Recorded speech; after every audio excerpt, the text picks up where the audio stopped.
you got what I need? On the streets of New Orleans, All right. drug money bought the city's cops. Good. Officers became the strong arm of drug lords, brutalizing anyone who dared speak out. Kim, help! With police tainted by greed, undercover agents would have to put their lives on the line to bring down the corrupt officers who hid behind a shattered shield.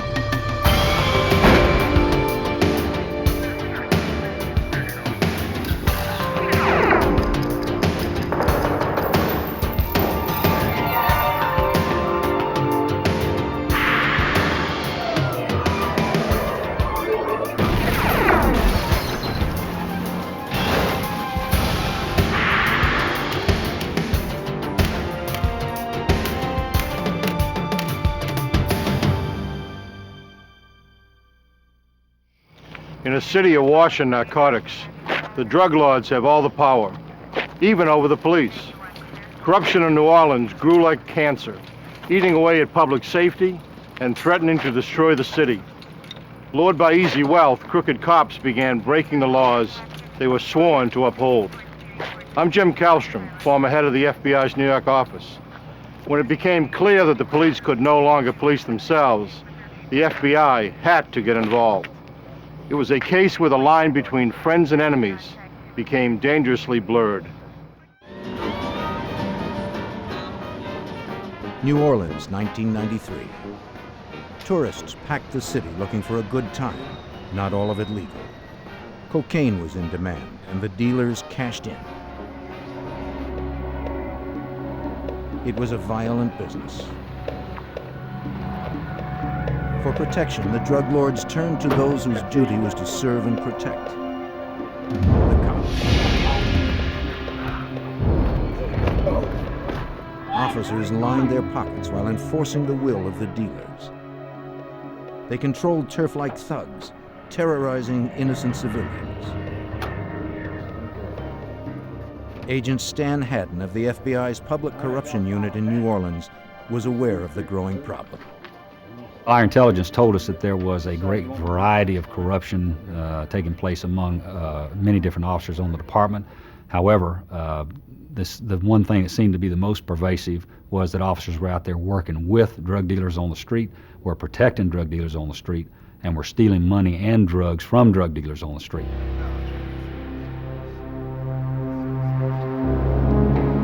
One such drug dealer was Terry Adams, known on the streets as Scaboo.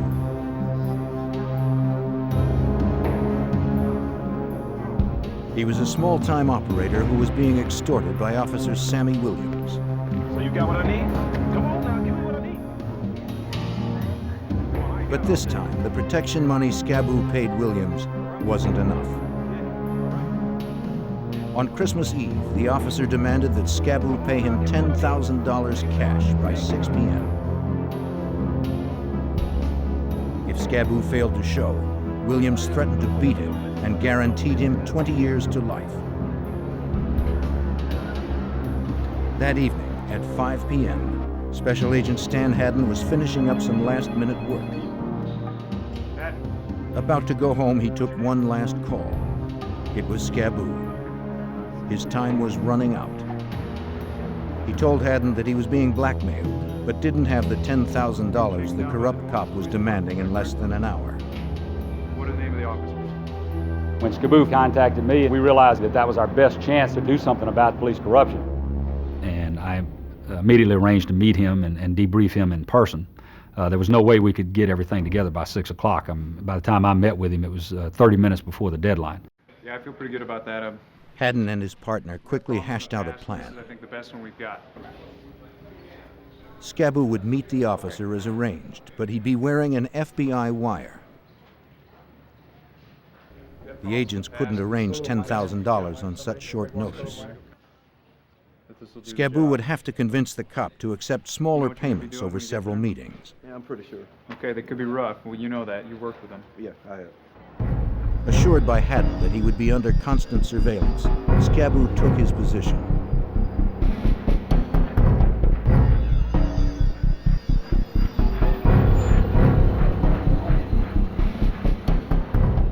Officer Sammy Williams was still on duty when he arrived with a prisoner cuffed in the back seat of his cruiser.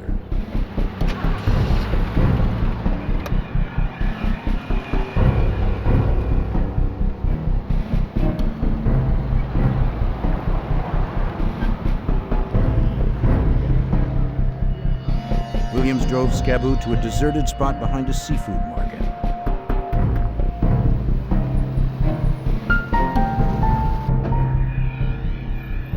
He ordered him to throw the $10,000 into the trunk. Scaboo told Williams he only had $3,000 now, but would pay the rest later. If the cop arrested Scaboo, he'd never get his payoff. Agents hoped Williams would agree to meet him again for more of the money. He did, and the FBI had it all on tape. Hadden believed this one incident could lay the groundwork for exposing more corruption in the New Orleans Police Department. Our main objective was to try and create a strategy that would enable us to prosecute as many bad officers as we possibly could. In the days that followed, agents, along with prosecutors from the United States Attorney's Office, began to plan their operation, codenamed Shattered Shield. Assistant U.S. Attorney Al Winters would advise agents every step of the way on what would be needed to convict the dirty cops. We were involved really from day one. We met with the case agents on numerous occasions and discussed exactly what we were interested in being developed as far as evidence in the case. As with most corruption cases, the FBI's strongest evidence would likely come from wiretaps. According to Special Agent Karen Jenkins, an FBI wiretap specialist, securing them isn't easy.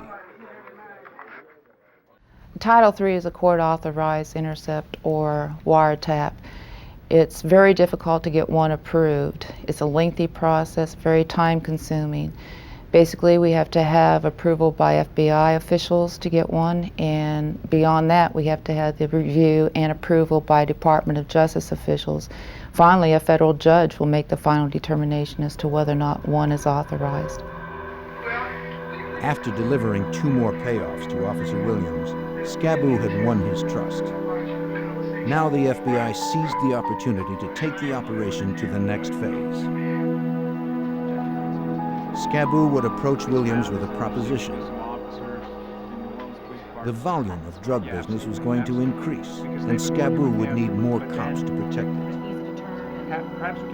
If Williams was interested in higher payoffs, he would need to hire more dirty cops to handle the expansion. Williams took the bait. Scaboo met with him for another recorded payoff in mid-January 1994. Don't forget now. But this time, Williams showed up with another officer. He turned out to be Len Davis, Sammy Williams' partner.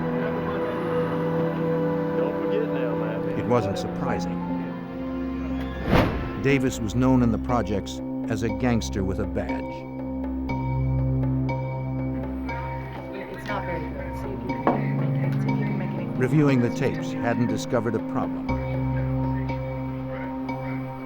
What are we listening to? Both Davis and Williams used the coded language of the drug trade.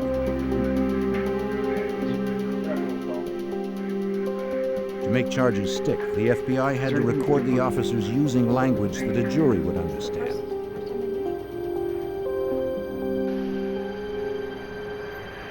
Hadden pressed Scaboo to get Williams and Davis to use words like dope so there'd be no doubt at trial. But when Scaboo told the cops the dope is in, Davis suspected something was up. If you're in the police business and somebody starts using words that are that overt and that plain, that immediately makes you suspicious that this person is trying to set you up. Davis shoved Scaboo into the car and told Williams to drive. The agents would be too conspicuous on the deserted streets. If they pursued the cops now, they would put Scaboo's life at greater risk. The only thing they could do was sit patiently and listen to the wire.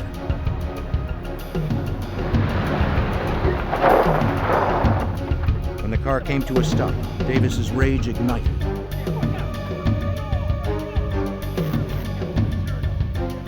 He yelled that Scaboo was never to say the word dope again.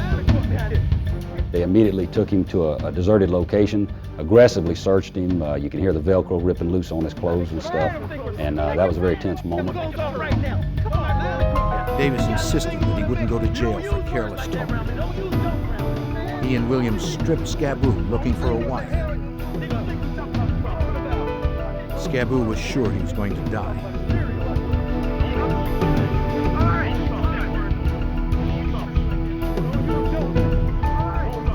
Miraculously, they never found him. He's clean. He's clean. He's clean. I'm not going to jail behind you. Their trust was restored. You understand me? Scaboo continued his protection deal with Davis and Williams. For the next job, the cops drove him to a store where a drop-off was to take place.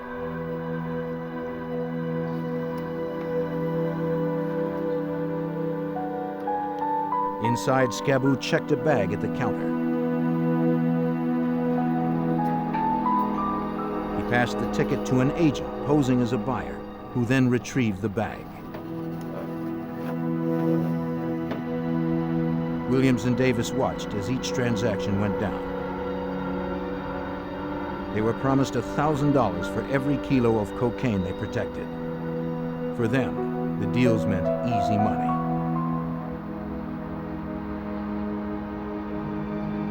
Davis and Williams met Scaboo behind stores and alleyways for the protection payoffs.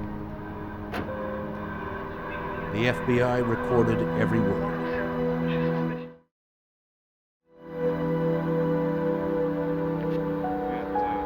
Gradually, Operation Shattered Shield was building a solid case against police corruption. The recordings continued into the spring of 1994. Once agents were sure Davis and Williams were solidly on board, the FBI prepared to expand the investigation. With still more cocaine to guard, Williams and Davis would need to recruit more dirty cops. Federal agents hoped to snare every one of them. But agents knew the officers may become suspicious of Scaboo's rapidly growing drug business. They needed to bring in a big-time dealer, someone whose status as a kingpin would explain the larger shipments. You like some? Sure. Okay. Haddon called on Juan What we're doing Jackson, down here is an FBI agent trained bringing in specifically JJ for working here undercover. to represent a drug kingpin from up in the East Coast. At that time, I was in New York City, and I'd been contacted to come down to just be interviewed and go over the actual case. A lot of times they'll be looking for a certain person, height, weight, color, or whatever, to infiltrate or get into a certain group. Known as JJ, the agent would act as Scaboo's cocaine supplier, proposing to use New Orleans as a hub to store and distribute his product nationwide. I was a high-level drug dealer. I played that role, and I had ties where my operation was in both Miami and in New York City.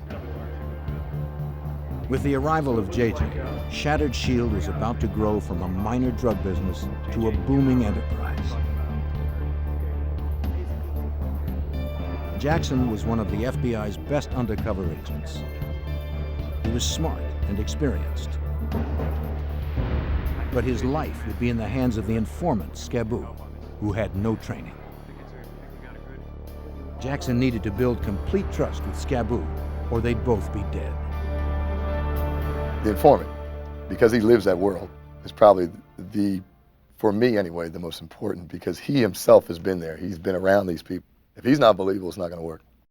And I think that was the big thing for me down there, was to make sure that we were going to be believable. Jackson and Scaboo rehearsed their roles again and again, preparing for the real test with Davis and Williams. Jackson, federal agent from the north, and Scaboo, a southerner who had dealt drugs all his life. had to forge a common history. Their story would be that they had met in the Army. After their stint was up, they'd kept in touch. They hashed and rehashed details of their friendship, habits, fake memories that they'd have to know cold, and when to say them. They were dealing with criminals who could run thorough background checks and who were free to use deadly force. We knew that whatever we had to keep it simple, but we had to make sure that we remembered certain things. The biggest thing I thought that helped us was my initials, my nickname. So no matter how many times they would ask him, what's his name? He believably said, because he only knew, JJ. In April, the FBI was ready to introduce JJ into the operation. He arrived at a hotel carrying what was supposed to be a drug payment of $100,000. For the first time, Williams and Davis caught a glimpse of the big-time dealer. Their perceptions would be critical. The first encounter was in the Sheraton Hotel. They were going to stand at a distance and just observe. It was another test to see if they were willing to do what they were going to do. Hey, I don't know how it's going to work. They could arrest me right now and take me off and, I'm down, because it was supposed to be drug money. So it was a test. Scaboo told the cops about JJ and his plan to use New Orleans as a transport hub for his cocaine business. Davis and Williams carefully studied JJ's every move. Jackson was creating his character before their eyes. It would become his full-time identity, and it would have to hold up under scrutiny. Everything depended on what the cops thought they had seen, and if they believed the cash exchange was genuine.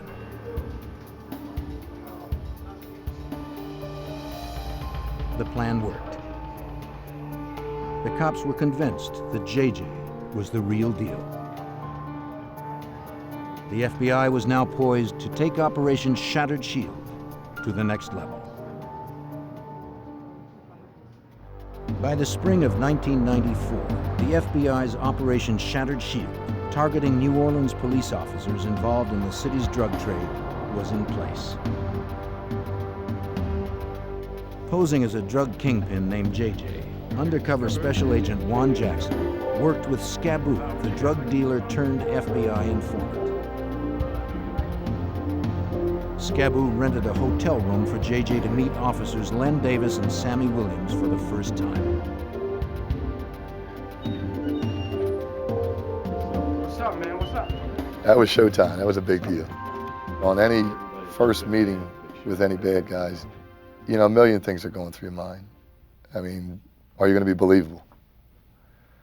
Is anything going to happen that's going to change their attitude? It's either going to work from here or we're all going to go home. Playing the street-savvy drug dealer, JJ insisted that everyone strip to establish trust. For this first meeting, Jackson didn't wear a wire. He didn't need to. The room had been thoroughly wired by the FBI for audio and video recording.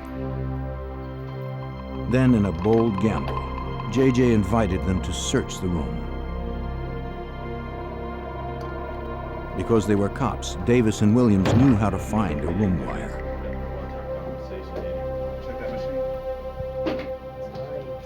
But JJ bet his life on the FBI's technicians. The cops never found the wires.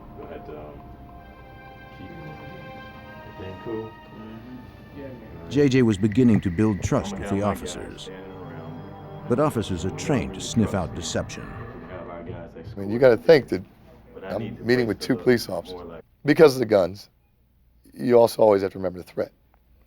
You always have to be conscious of the threat and remember exactly where they are and what they're going to do and where the weapons are. With the cops convinced for the moment, JJ began to discuss the proposal approved by case agent Stan Haddon. And he played the role of a big-time drug dealer from New York who was using New Orleans as a transshipment point, simply as a storage point, where he could bring dope in, leave it for a while, have it guarded and protected by the officers, and then thereafter have it shipped out to other points unknown. For their role, JJ promised to pay them $5,000 every day the cops guarded the warehouse. Williams and Davis were enthusiastic about the plan, even offering advice. The cops urged JJ to hire young drivers, give them company uniforms with name tags, and put signs on the sides of the trucks to resemble legitimate companies. For the FBI, the meeting was flawless. The meeting went off without a hitch. They bought JJ's act. They believed him completely, and they also said the magic word cocaine, which got it clearly established on tape that we were talking about the officers protecting a drug operation. From that May meeting, the plan moved quickly.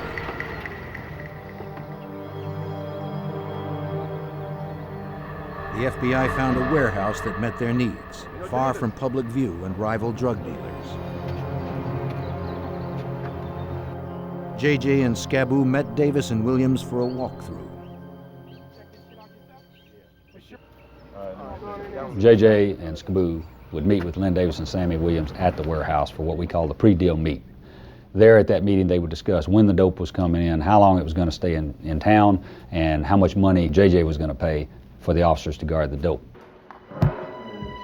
Once inside, Davis told JJ that he had half a dozen more officers lined up to guard the cocaine shipments.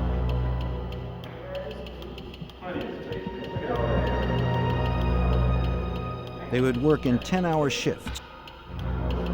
Uniformed police outside guarding payloads of cocaine inside. Up to $250,000 worth in each load.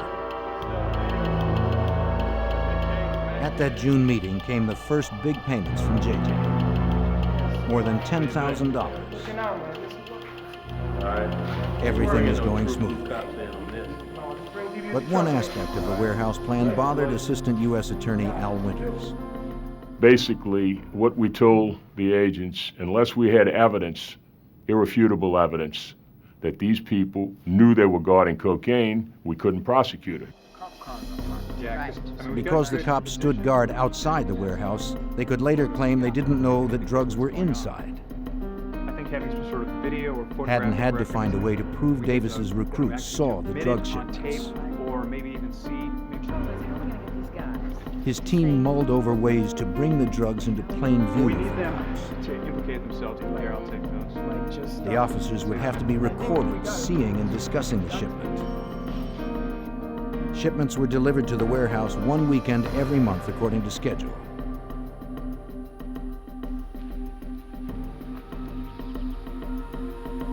Then, in mid-July, the FBI sent a shipment that the guards didn't expect.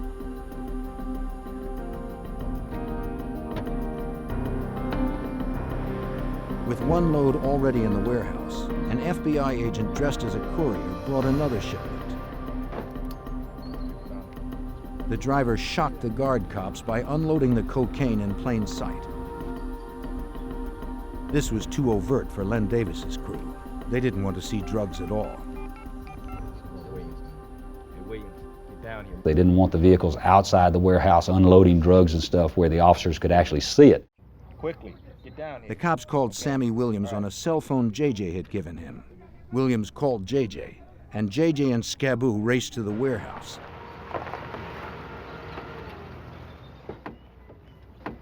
JJ responded like a hot-headed drug dealer.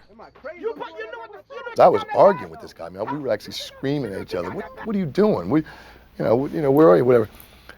And he's observing this.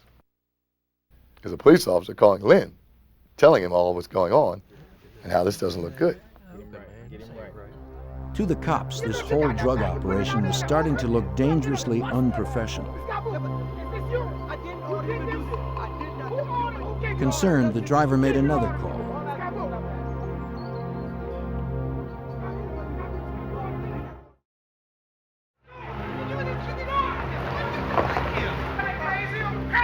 Sammy Williams arrived to straighten out the problem. Okay. See what I gotta deal with?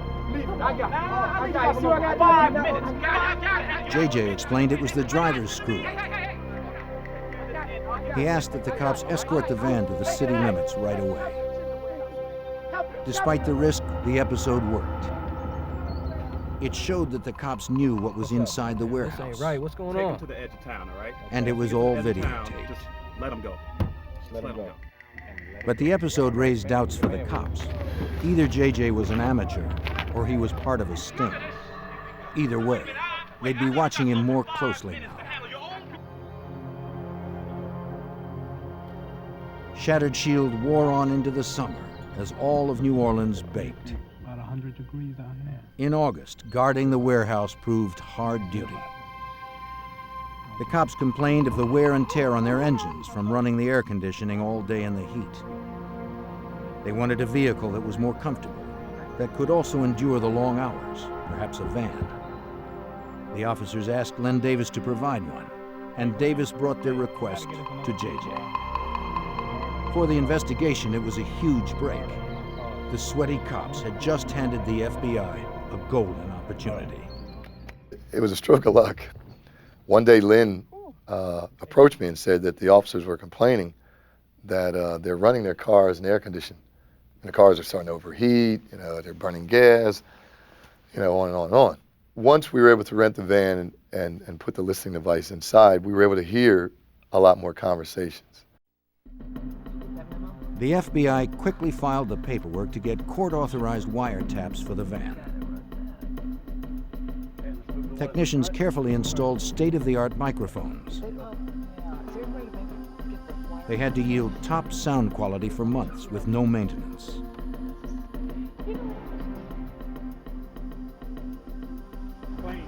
The van was a perfect Trojan horse for getting inside information. I picked this out myself. The shiny new van made the officers suspicious. They wondered if anyone could have tampered with it. It ain't nothing wrong with it. They wanted to know exactly where Davis had gotten the vehicle. I've never seen this vehicle before. Because JJ had so completely won Davis's trust, Davis told the cops that he himself had rented the van. Is it all right for you? He vouched for I'm telling you, it. it's okay. That calmed their fears. I picked it out myself. What do you think, man? Len Davis didn't want anyone upsetting his flow of payments. I picked it The out FBI would soon learn just how ruthlessly Davis guarded his interests. After 3 months of Shattered Shield, more and more New Orleans cops came under the FBI's investigation. Len Davis and undercover agent JJ met often to discuss drug shipments and payoffs for police protection. Davis made frequent threats. They'll tell you, we run this city. We do whatever we want to do. They let me know that very many times. If they feel like they want to shut it down, they'll shut it down. But Davis liked the money. JJ knew that as long as the money flowed, he would never shut the operation down.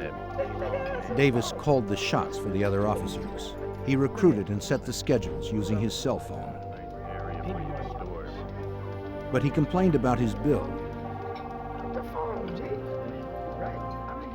So JJ offered Davis a new cell phone, free of charge. It was one more way the FBI could record the cops' knowing involvement in drug trafficking. The wires the FBI had planted in the warehouse van were paying off. One night, 2 guards on the graveyard shift brought prostitutes to the van. The wires picked up everything, even the cops' sexual indiscretions. When Jenkins heard this, she immediately phoned JJ. The situation was a chance to catch the cops off balance. JJ called Davis to complain and to see what they'd get on tape. He told Davis he had checked out the warehouse and found that the cops weren't protecting it. JJ wasn't paying cops to have sex. He ordered Davis to straighten things out. Davis arrived in a fury. His henchmen were threatening to ruin his whole operation. Lynn was upset. Lynn was a businessman through and through. Lynn wanted it to work exactly one way. And he was really upset that I was upset. And he got up. He came out there and just kicked everybody out. You got a problem, man? JJ's call brought Davis down on him hard that night. But the episode triggered deep suspicions among the dirty cops. They now felt sure that JJ was the problem and believed they could run the operation better themselves. They discussed ways to kill JJ. Their plans alarmed Agent Karen Jenkins. When I heard those conversations where they were threatening to do harm to our undercover agent, it sent a chill down my spine. It scared me. Before I came to New Orleans, I had worked with JJ in another office, so I knew him personally, and I was very concerned. Despite the threats to his life, JJ was resolute, keeping the cops engaged with plans to further expand the operation. He promised Davis that the largest shipment would arrive before Christmas. After that, he would move the deliveries to another part of the city. So that's what the fuck I'm talking about. You with that? All the time, JJ had to draw out more evidence on tape without making Davis suspicious. He was very careful. He watched everything. He paid attention to everything I said. There were conversations where we'd talk, and I'd use the word cocaine. He would count the times I used it. And he would tell me, Jay, you said cocaine 5 times. Jay, you said kilos 5 times. So I had to be careful. At the same time, Haddon and his team had to defuse another plot they overheard. The cops were threatening to kill the couriers and steal the cocaine. The agents scrambled delivery times and mapped new routes to and from the warehouse to keep the cops off balance. With so many dirty cops, the FBI couldn't make a clean sweep from the outside alone. Agents would need someone powerful in the police force to be a strong ally. Despite the danger of leaks, they decided to seek help from within the New Orleans Police Department.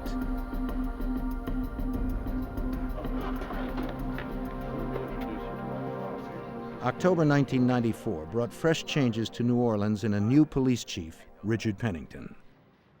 So, how do you like our first? Pennington was an outsider from Washington, D.C., hired in the hopes of reforming the Crescent City's crooked police force. Since you're just moving in, actually, why don't you have a seat? The FBI invited the new chief for a meeting.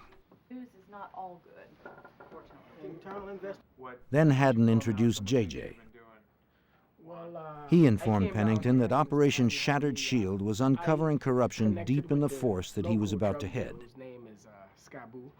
His cooperation would be critical for the success of Operation Shattered Shield. On the streets of New Orleans, Davis and Williams were still on active duty, cruising their territory. Len Davis had a long list of public complaints against him.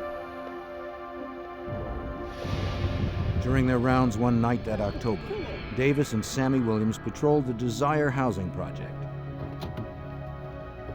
Seeing the pair of cops approach, 2 youths took flight.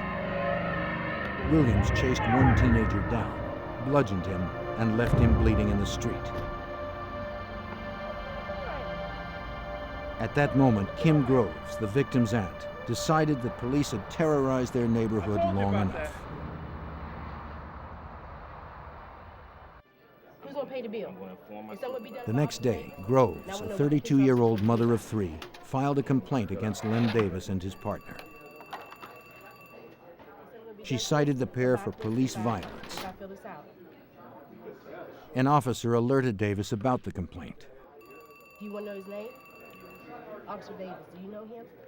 Yeah, this is definitely a... Assistant U.S. Attorney Mike McMahon saw the report. She reported not only Sammy Williams, who did the actual brutality, but Len Davis as well, who had nothing to do with that pistol whipping. And at that point, Len Davis became enraged. For Davis, Groves' complaint came at the worst possible time.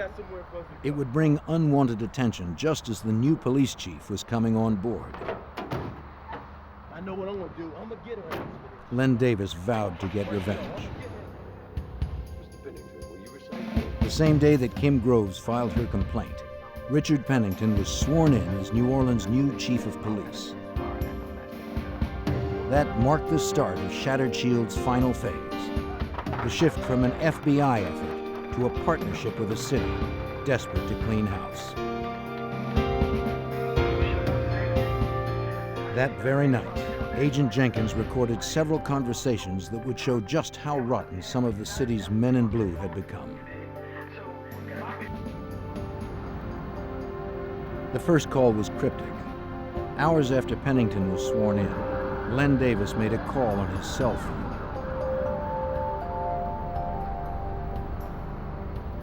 He gave an order to an unknown man. I need you to do a 30 for me. The FBI taped the conversation, but because Davis spoke in modified police code, agents didn't know what it meant. While they attempted to decipher it, agents recorded a second, more disturbing call. This time, the unknown man called Davis. As they spoke, a police dispatcher announced a murder in the Desire housing project. The victim's name, Kim Groves. When Davis heard the news, he cried, "Rockabye." It was the triumphant cry of a killer.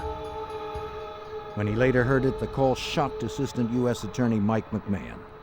As soon as he confirmed the name of Kim Groves, Davis shut off the radio, and then on the wiretap conversation over the cell phone just exulted in a primal scream of delight that indeed Kim Groves was dead. When agents reviewed the tapes and checked the phone records, they discovered that the man who spoke to Davis was Paul Hardy. Davis had asked Hardy for a 30, a police code normally used to report a homicide. But that night, Davis used it as an order for the murder of Kim Groves. Canvassing the projects, agents quickly learned that Hardy was a known drug dealer who led a small gang of thugs. With the help of two accomplices, Hardy acted quickly, coldly, and for just $300.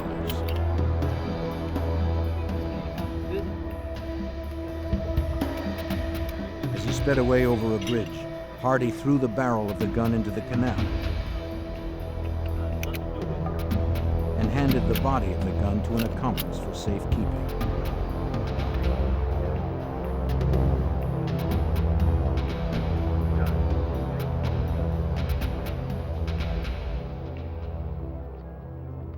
What's up, man? When the FBI realized Davis's role in the murder, agents grew more concerned for JJ's safety. JJ met with Davis soon afterward. He looked carefully for signs that Davis was anxious or upset. Yeah, what's up, He saw man? none. The murder of Kim Groves seemed to have relaxed Davis. Yeah. Look, let me call you back later, JJ all right? still had to play his part, the role of a drug lord. Though uneasy, he was careful not to talk about the murder. I appreciate it. Thanks a lot. I wanted to ask a lot of questions about it. I couldn't. The only thing I'd ask him was, is there anything different happening since the last time I was here? He said no. And we went on just like nothing ever happened. Is he a cold-blooded killer? That could probably do you in a minute? Yeah. Having seen what Davis and his cops could do, JJ had every reason to believe that he could be next.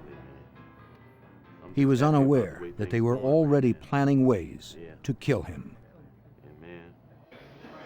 Days after Len Davis ordered the murder of Kim Groves, the FBI learned of more threats by Davis's men.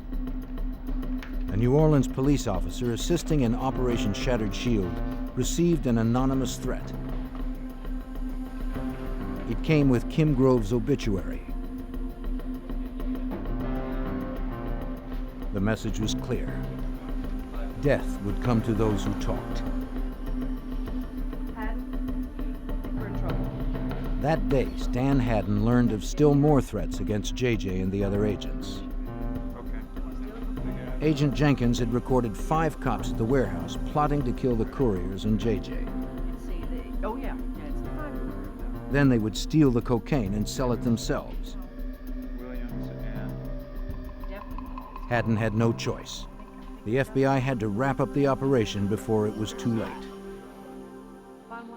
Once we realized that the lives of our undercover agents were at serious risk, then we had to react to it. We had to do something. The FBI needed to move up their plans for the big shipment JJ had promised to Davis. A cocaine shipment so large that it would require a half-dozen more cops to guard it. But Haddon needed a location unfamiliar to the cops, a place where the FBI could mobilize quickly.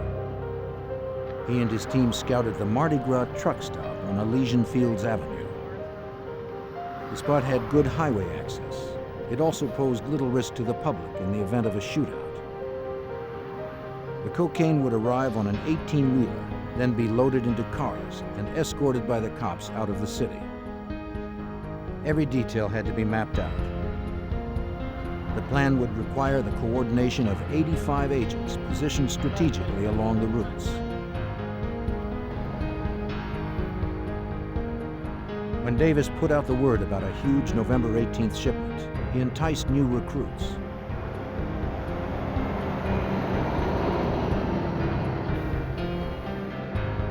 As a load of cocaine worth $250,000 arrived, Davis, Williams, and their crew stood ready as protection. Agents posing as drivers moved the shipment. From the command center, Haddon and Jenkins kept watch of the whole operation. There were hundreds of ways the truck stop scenario could go wrong. With the undercover agents' lives on the line, there was no margin for error. The cocaine was divided in 2 loads. Williams escorted one. Davis followed the other.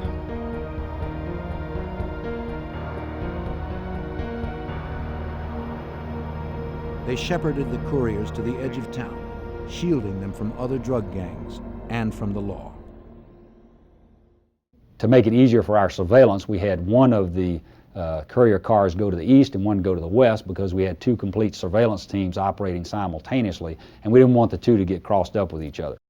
The operation went off without a hitch. 6 additional cops were videotaped in the act of drug trafficking. The FBI was about to enter the last phase of Shattered Shield, arresting the corrupt cops who would kill anyone who opposed them.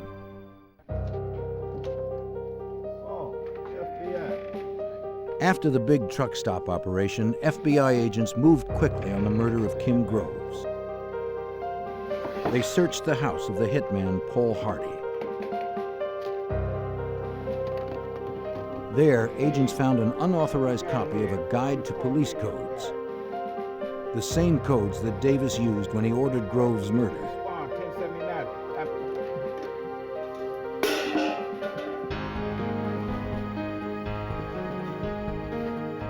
Another search at the home of one of Hardy's accomplices turned up the murder weapon, a 9mm handgun.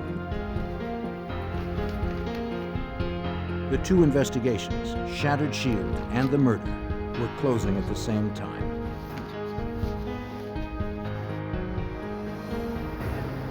For the ringleaders, the FBI took no chances.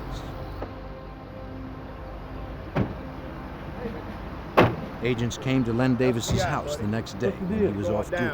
Look, I ain't done nothing. What are you talking about?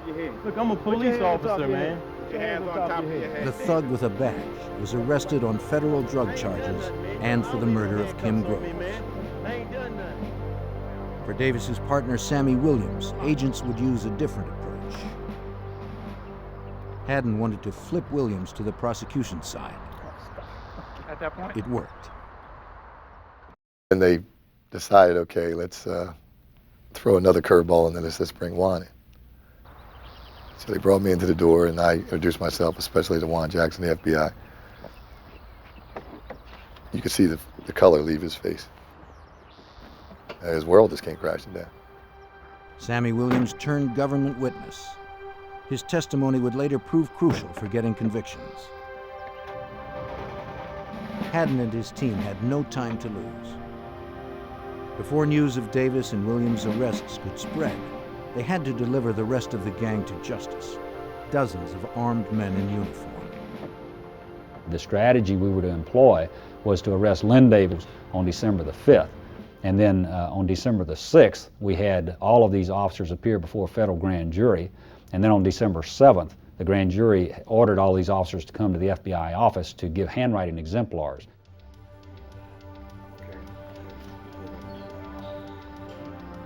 Len Davis's recruits arrived at the FBI's office to give handwriting samples for analysis together with 60 fellow officers.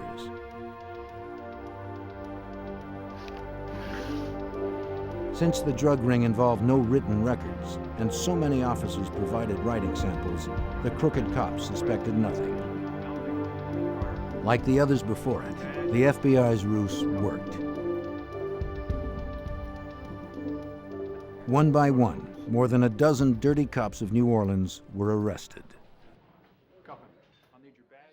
That was a safe way to do it because obviously all of these officers were armed and they were facing very serious charges, and that was a way to do it to avoid any potential for any bloodshed or any unwanted resistance by the officers. In court, the FBI's recordings built a solid case against the officers. The videos and audio tapes spoke louder than the code words and erased all doubts that jurors might have had. Agent Karen Jenkins knew the evidence was strong. The jury was able to hear for themselves what the officers said. They were able to see for themselves what they were doing because of the videos that we had. That wasn't me. It could have been anybody. As prosecutor Al Winters had predicted early in the investigation, Davis tried to talk his way out of it. All police officers know what that is. It's a homicide. Even after all the safeguards we took, Davis's defense at the trial was that he was conducting his own undercover operation, that it was not really done according to the book, but, you know, he was a poor cop and didn't have a lot of training, but he was trying to conduct his own undercover operation. Davis never admitted any wrongdoing. He didn't need to. The audio and videotape spoke for themselves. Faced with the prospect of convicting those sworn to protect them, the citizens of the jury listened intently. The tapes were chilling, and as those tapes were played, the courtroom was as silent as a cathedral. Has the jury reached a verdict? Yes, Your Honor, we have. Will the defendant please stand? The jury deliberated just 15 minutes.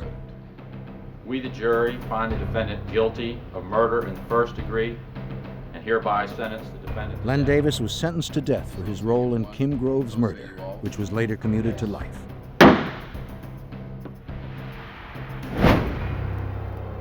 In 2 other trials, Davis and his co-conspirators received 18 convictions for drug trafficking. 15 officers were headed for prison. Because he cooperated with prosecutors, Sammy Williams was sentenced to just 5 years. He would never again wear a badge. That you have irrevocably stained that uniform you once wore. But I must reluctantly recognize that other crimes can only be solved with cooperation of people like you. Court dismissed. For the Big Easy, Haddon's case brought a long, hard look in the mirror.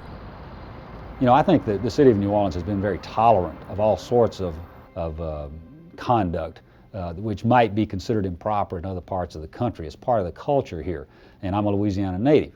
But I think this was a wake-up call to the citizens of New Orleans that there was a serious problem within the NOPD, and that problem had to be addressed. You know, you take an oath, and I think that when you do that, there's no excuse for anything else. I think we helped. I think that now their focus is different. I think hiring, I think pay scale, I think everything about what the New Orleans Police Department is about is different. Under Chief Pennington, the New Orleans Police Department revamped its practices and fired more rogue cops. The Big Easy had cleaned house. The department and the FBI continue to work together to bring justice to the city's streets.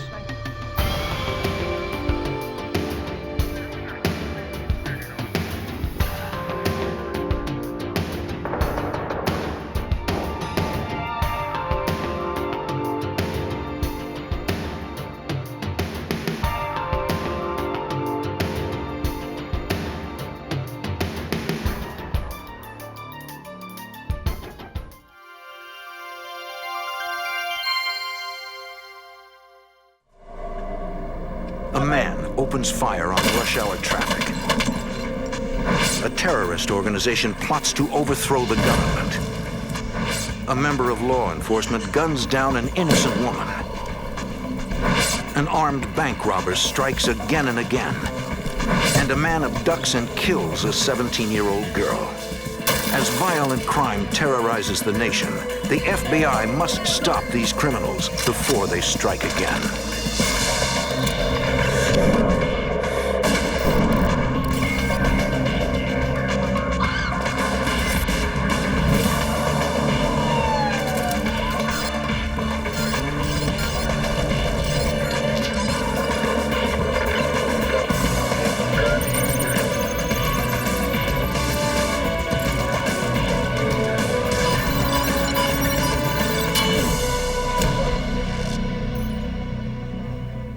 In over 100 episodes of the FBI files, we've witnessed criminals not only terrorizing their victims with violence, but plaguing our society with fear. We look to both the experience and the courage of law enforcement to protect us and provide us with the hope that justice can and will prevail. I'm Jim Kallstrom, former head of the FBI's New York office. In this special episode, we take a closer look at cases previously featured on this series. Our goal is to explore more fully some of the investigative methods and techniques that have made the Federal Bureau of Investigation the premier law enforcement agency in the world. FBI Director Robert S. Mueller. The FBI was originally established to address crime that covered cities, counties, and spread across state lines. The country needed a federal law enforcement entity to do those investigations. And over the years, as the country has grown and as the world, by the same token, has grown smaller, the FBI's mission has changed to meet the various threats. October 1995. The Shaw family finds itself in the middle of a nightmare. 3 masked gunmen have broken into their South Carolina home. 2 hold several family members hostage, while the leader forces Amy Shaw to let him into the vault at the bank where she works as a teller. He gets away with $80,000, allowing Amy to remain unharmed. Before leaving, he calls his accomplices to tell them the job is done and that they should flee. Once their captors are gone, the Shaws call the police. Patrolling the neighborhood, police find 2 young men who they eventually take into custody. Since the gunmen were masked during the crime and left no fingerprints, police cannot tie these men to the scene. The 2 suspects give statements to the local police in which they deny taking part in the crime, but authorities doubt they are being truthful. FBI agents know they must try to get a confession. They will use interrogation techniques which require special training. Executive Assistant Director for Law Enforcement Services, Grant Ashley. We graduate from a training school knowing a lot, but the real education starts when you get out and start working cases. That's when you learn about people, and you learn to ask questions a certain way, and whether the answer is truthful or not. Special Agent Jerry Jones chooses a suspect and begins the interrogation. Like most agents, he starts by interviewing the suspect about matters that do not pertain to the case at hand. This helps him to choose an appropriate interrogation strategy. It just becomes instinct. While talking to these people, you are able to develop a concept of what their greatest fear is, some weakness they may have in their past or their family or something of that sort. And in this particular case, it was fear of the death penalty. Knowing that the suspect is unaware that the teller Amy Shaw is now safe, Agent Jones sees his opportunity and decides to exploit it. And what I told him was that my main concern was the safety and well-being of the victim teller. I want her back alive. If your friend killed her, had the third robber killed her, you're going to the electric chair. They would both have faced the death penalty. Jones knows that his choice to use this common technique must be measured. It could backfire. It may strengthen the suspect's resolve not to speak at all. How about coming out and tell me the truth? But the agent's plan works. Faced with the prospect of his worst fear coming true, the suspect admits his involvement in the crime and names the lead gunman, Christopher Jaburk. Police quickly arrest Jaburk at his mother's house just over the state line in Georgia. He is convicted on all charges. But Jaburk's crime spree has just begun. Before he can be sentenced, he escapes from jail with a bank robber named Jerome Frierson Bay. Authorities immediately lock down the area. Despite a massive manhunt, they find no sign of the two escapees. Agent Jones knows that when tracking a fugitive, personal information provides important clues as to where the fugitive may go or what he may do next. During several interviews prior to trial, Jones senses a special bond in Jaburk's life, giving him an idea. It became evident to me the only real thing in the world that he cared about was his mother. I was convinced that at some point in time, he would come back to the mother. We established 24-hour surveillance. But Jaburk doesn't show. Agents track numerous bank robberies committed by the two fugitives as they move up the East Coast. In New Jersey, authorities finally locate and apprehend Frierson Bay. Agents are disappointed Jaburk is no longer with them. But Agent Jones has a hunch. I always believed that Jaburk would come back home. The fugitive is located in Atlanta, staying under a false name.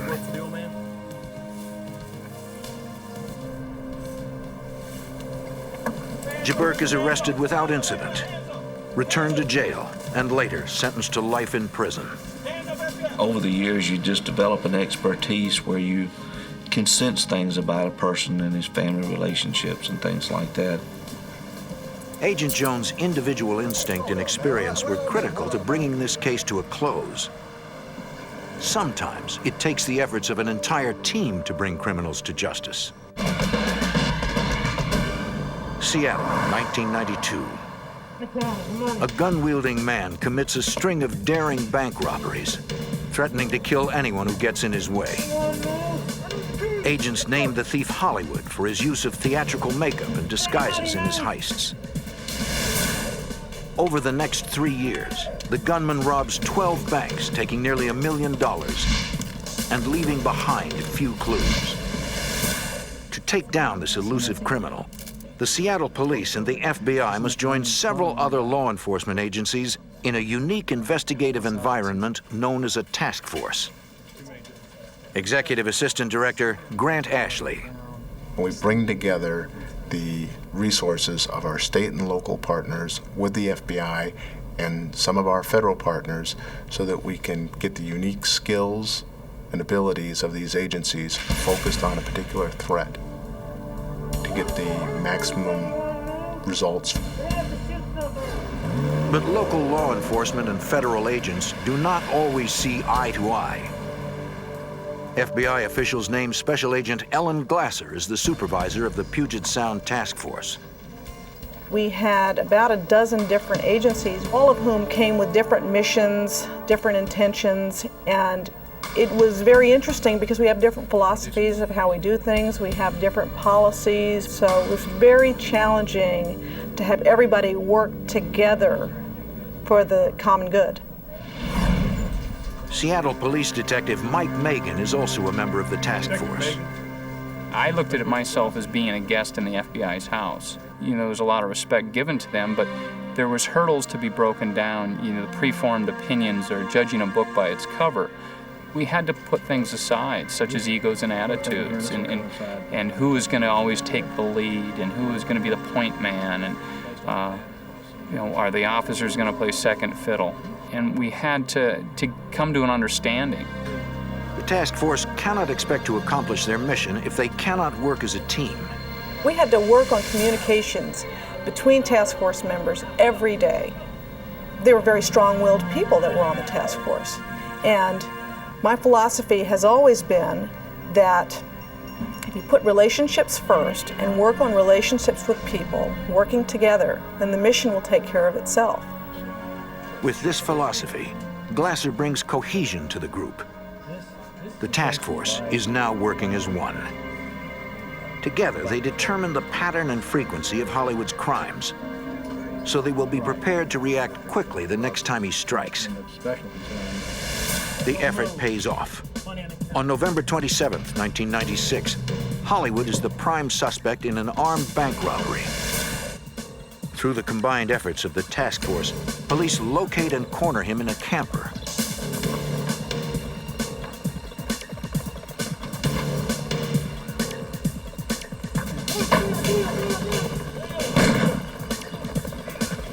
Tragically, he ends his own life with a single shot to the head. Even though people brought different experiences and different expertise to the task force, they were all able to blend and work extremely effectively together. FBI field agents often receive the glory for solving cases.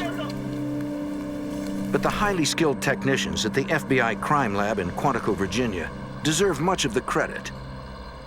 They are more than scientists in lab coats. They are creative detectives whose tireless work will often decide whether or not a case is resolved.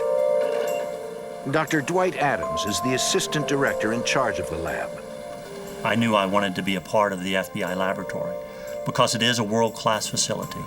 And you can look in the eyes of any individual in this building and you will see people who are very dedicated to performing at the very highest levels. And our only interest is in providing the truth, providing the most accurate, reliable, and unassailable results that we can. January 11th, 1982. California Highway Patrol Officer George Gwaltney calls in a possible suicide off Interstate 15 near Barstow. When backup officers arrive, they find 23-year-old Robin Bishop dead from a single gunshot wound to the head. Police cannot find a gun at the scene, but they do find handcuff marks on the young woman's wrists. Clearly, this was no suicide. This was murder. In 1982, California Highway Patrol Officer George Gwaltney reports the discovery of a suicide victim on the side of the road. But since the victim was shot in the back of the head, investigators on the scene conclude that it was murder. The victim's driver's license and registration are visible, as if they had been taken out for some reason. To rule out the possibility that a police officer killed the young woman, the lead investigator orders all area officers to hand in their service weapons for ballistics comparisons. One officer fails to do so, George Gwaltney, who insists his gun has been stolen. Gwaltney becomes a suspect when investigators find the dismantled frame of his police-issued .357 in his truck. Someone has removed the barrel, the one piece that through ballistics testing can forensically tie the gun to the bullet that killed Robin Bishop. Police also find a box of ammunition in Gwaltney's bedroom closet. It is the same brand of bullet that killed Robin. In late 1982, the state of California charges George Gwaltney with murder, but a deadlocked jury results in a mistrial. A second trial in Superior Court also ends in deadlock. Investigators are convinced Gwaltney is guilty, but they can no longer charge him at the state level. They look to federal authorities for help.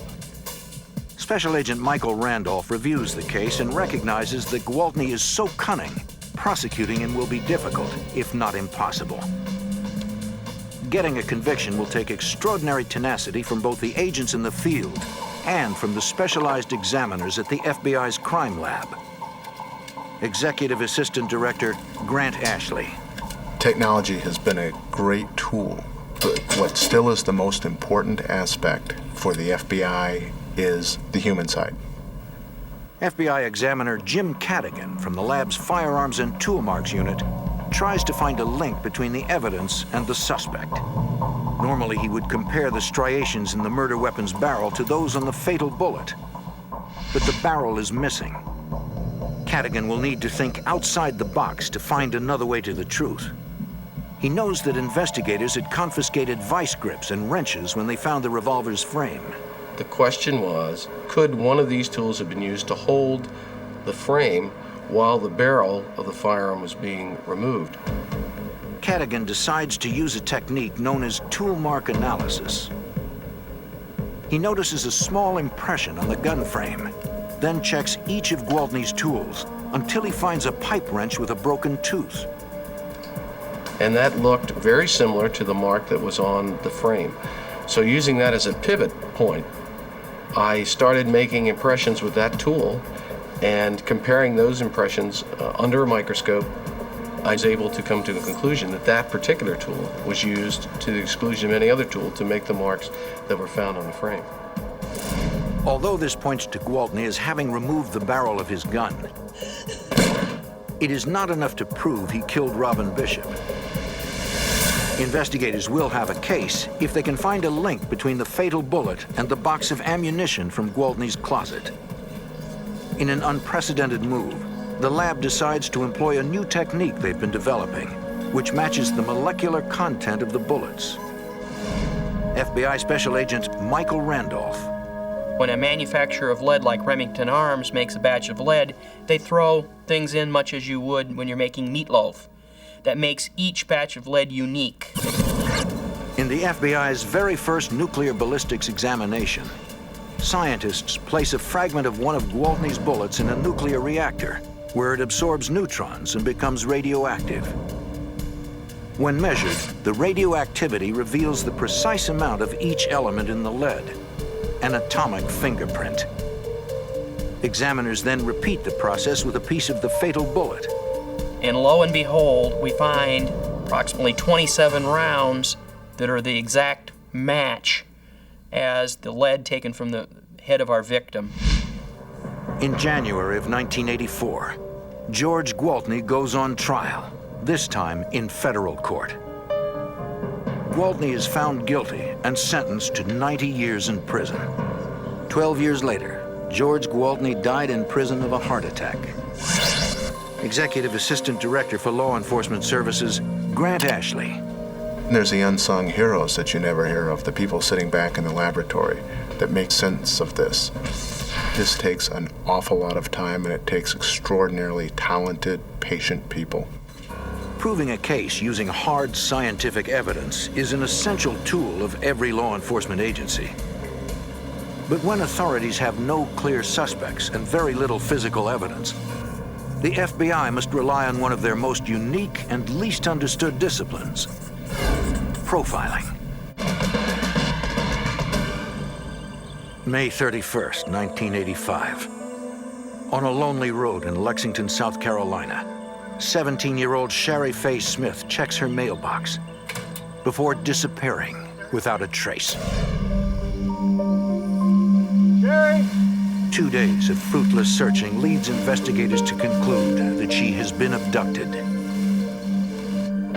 Early the next morning, their fears are realized when the missing girl's family receives a call from the kidnapper. He explains they will eventually get their daughter back and tells them that they will receive a letter later that day. When the letter finally arrives, the family is horrified. Written in Shari's handwriting, the document is entitled Last Will and Testament. In South Carolina, a young woman has been abducted. Her life is on the line, and investigators have no idea who the suspect is. In an effort to identify what sort of man would have kidnapped Shari Faye, investigators call upon FBI profilers at the Investigative Support Unit in Quantico, Virginia. Profilers are veteran agents who receive specialized training in criminology and applied psychology.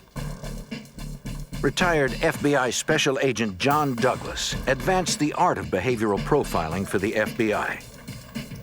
For over a decade, he and others conducted interviews with convicted killers, arsonists, rapists, and kidnappers in various prisons around the country. I tapped through that memory of theirs that no one has ever tapped into before when they were perpetrating the crime.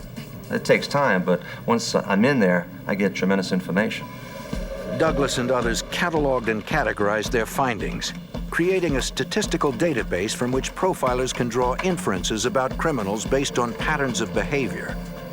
I'm very much like a doctor in medicine, where I'm trying to come up with a diagnosis, and I'm going to rely on the thousands of cases that I've worked. I'm going to rely on the hundreds and hundreds of interviews of offenders who committed similar types of crimes.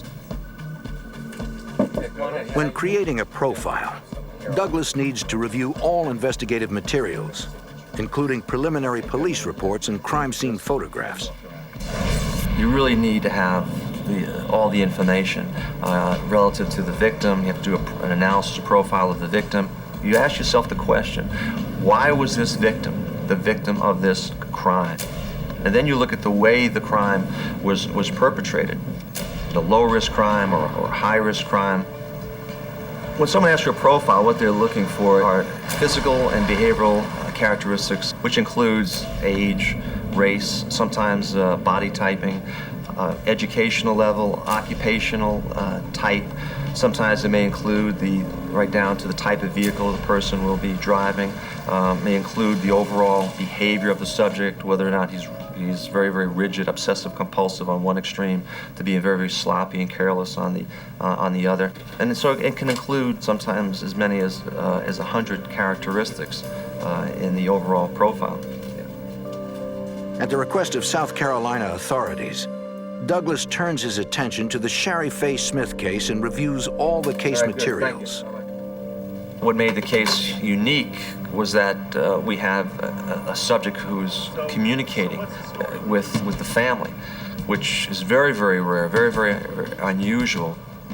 I felt good about it because when you have a communique, whether it's a written communique or a verbal communique, you can do an analysis of that, and it begins to paint a pretty nice picture of the type of person we should be looking for.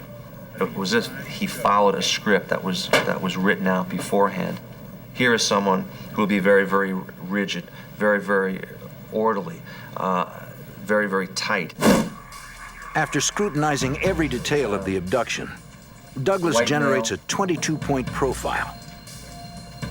The subject is likely a male with a prior criminal record and lives locally. The nature of the criminal beast is that they will perpetrate crimes and they will, as well as dispose of crimes in areas where there's some type of familiarity. Douglas also believes the abductor has feelings of inadequacy and compensates for that through violent actions. He feels like nothing. He feels like a nobody. And how can this nobody, this personality, this person who's probably overweight, low self-esteem, unattractive, how can he become a somebody? He'll go after victims that there was no chance that he would ever come in contact with someone like a Shari Faye Smith. And so for the first time in their life, they can be powerful. 2 days after the kidnapper's last communication, he calls the family with specific directions to where they can find their daughter. Listen carefully. Take Highway 378 west to traffic circle. Turn left at white frame building. Go to backyard. 6 feet beyond, we're waiting. God chose us. Investigators race to the location, hoping to find the young girl alive. When they arrive, their worst fears are confirmed. Shari Faye Smith is dead. The body, having been exposed to the extreme heat and elements for several days, is so decomposed it makes determining the exact cause and time of death impossible. To the profiler, the detailed directions to Shari's body, as well as the condition of the crime scene, provides further insight into the suspect's mind. They told me that he had been out to that crime scene on several different occasions because he was very specific as to the number of miles and tenths of miles and number of feet where she can be found. It also told me that he had some criminal sophistication, because I believe what he did is he waited for her to go into advanced stages of decomposition, which would make it more difficult for law enforcement to determine cause and method of death. On the evening of Sherry's funeral, the killer calls again and asks to speak to her sister, Dawn. Hello? This thing got out of hand, and all I wanted to do was make love to Dawn. I've been watching her for a couple of weeks. To who? In a chilling moment, the killer uses Dawn's name in place of Sherry's. Investigators brace themselves for the possibility that this killer may be turning his murderous obsession towards Dawn.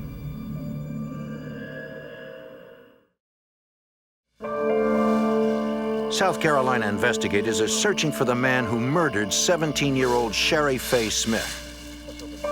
FBI profiler John Douglas assists the investigation by providing a profile of the suspect. After 2 weeks spent underground, the killer resurfaces. In a bold move, he snatches 9-year-old Deborah Mae Helmet from her front yard in plain view of another child. For profiler John Douglas, the killer's shift to a riskier crime is a sign that he is under duress.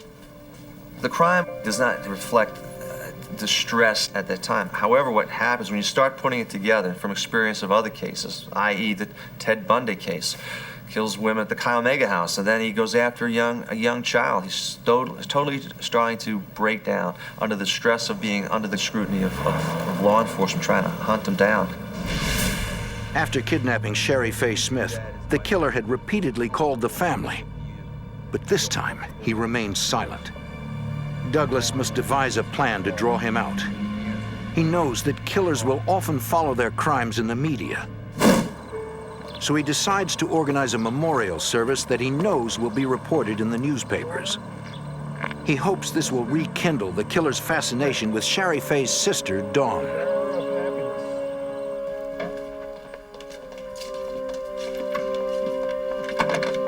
The kidnapper takes the bait and makes a call to Dawn. You can't be protected all the time. Okay, God wants you to join Sherry Faye. It's just a matter of time. Then, before hanging up, the killer gives Dawn a series of directions. Okay, listen carefully. Go 1 north, turn right. Deborah Mae is waiting. God forgive us all. Investigators follow the directions. There, they find the body of 9-year-old Deborah Mae Helmick. Douglas suspects the killer will likely try to abduct Dawn. Meanwhile, forensic scientists use a process known as electrostatic detection to read invisible indentations on Sherry Faye's last will and testament. The information leads investigators to a suspect, Larry Gene Bell, a local blue-collar worker. Police interview people who know Bell. In learning about him, investigators find that he matches Douglas's profile exactly. Authorities arrest Bell. Forensic evidence and Douglas's profile help convict Bell of both murders. He is executed on October 4th, 1996. In this case, Douglas was instrumental in identifying an unknown killer. Profilers can also confirm suspicions about known suspects. In 1983, Alaska state troopers are investigating the state's first serial killer. Dozens of women, mostly exotic dancers and prostitutes, have disappeared. Many are never seen again, but some turn up in shallow graves with two .23 caliber shell casings nearby. The state troopers have a suspect, a local family man, Robert Hansen. A year earlier, a prostitute had told the local Anchorage police that she had been abducted and tortured by Hansen before she was able to escape. Anchorage police officers interviewed Hansen's friends, confirming his alibi. They searched his house and car, but found no evidence and suspended the investigation. Investigators felt that Hansen, who owns a local bakery, was too unlikely a suspect. But when the state troopers learn of the prostitute's report, they believe he may be the serial killer they are searching for. Investigators contact FBI Special Agent John Douglas for help. And this wasn't really to do a profile. Here they have a suspect, so what you do is you do a personality assessment of this individual and some of the circumstances around him to see whether or not this person has the capability, the capacity, the propensity for violence. The fact that the killer had murdered so many meant to Douglas that he has the means to function unnoticed in the community, someone who works independently. Since the bodies were recovered in remote areas of wilderness, the killer could possibly be an avid outdoorsman. Hansen fits the profile. He is both a small business owner and a recreational hunter. Since he preyed on prostitutes and exotic dancers, Douglas concludes the killer would have low self-esteem and had probably grown up feeling like an outcast. Hansen was unattractive. His face was all pockmarked, had a speech impediment, which probably caused him a lot of problems as a kid growing up. After reviewing all the case materials, Douglas concludes that Hansen was indeed capable of murder. If investigators are to prove Hansen's guilt, they'll need physical evidence. To obtain a search warrant for Hansen's home, they'll have to convince a judge of what they will find there. You want us to ask a question first? The profiler's role now switches from confirming suspicions about a suspect to helping investigators develop a search warrant. Authorities know they need to look for the gun that left the .223 caliber shell casings found near the bodies. They ask Douglas if there is anything else to list in the warrant. We're dealing here with a serial killer. It starts off as fantasy.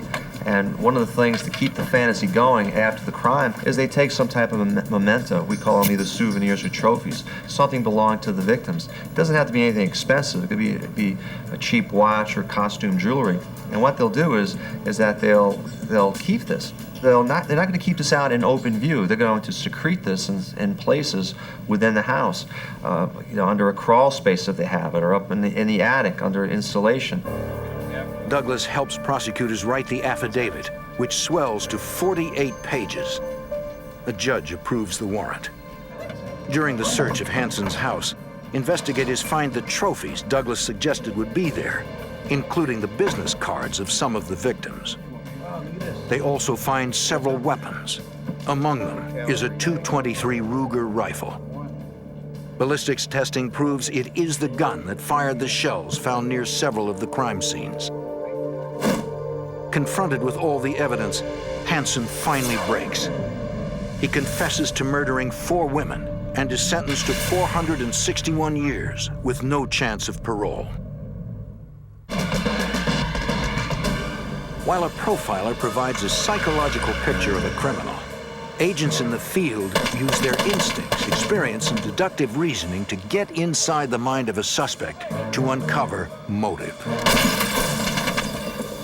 On the morning of January 25, 1993, a lone gunman opens fire in front of CIA headquarters in Langley, Virginia, killing 2 CIA employees and injuring several others. In 1993, a gunman unleashes his fury with an AK-47 outside CIA headquarters, killing 2 and wounding others in a hail of gunfire. FBI Special Agent Brad Garrett arrives on the scene and attempts to piece together a motive for the attack. The first thing you do when you walk into a crime scene is, what's the obvious? Well, the obvious is this appears to be directed towards the CIA. It might be directed towards the individuals that were shot. But it was clearly somebody wanted to make a public statement during a rush hour traffic. So that sort of gives you a shell at least to start from. In any case you investigate, you always look for a link between the victim and the subject, because if you have a link, it tends to make it a lot easier in solving the case versus strangers who commit crimes against other individuals. But once we started looking at the backgrounds of the individuals that were shot, and we looked at the circumstances as to why they were at that intersection, it didn't appear, at least to me, that there probably was a link between those particular individuals being shot and the person that shot them.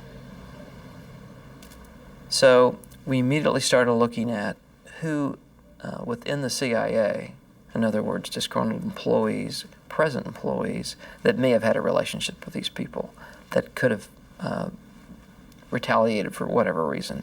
But after spending some time doing that, there was really nothing in there that jumped at us either. So where do we go from here? Well, you start looking at the logical things. You have a description of an individual who did this shooting, brought an assault rifle up to shoulder and started shooting down range. And so you're looking for somebody that appears to have a real issue with the CIA. By cross-referencing the killer's physical description with a database of recent purchases of AK-47s, investigators identify a suspect. He is 28-year-old Mir Amal Kanzi, a Pakistani immigrant.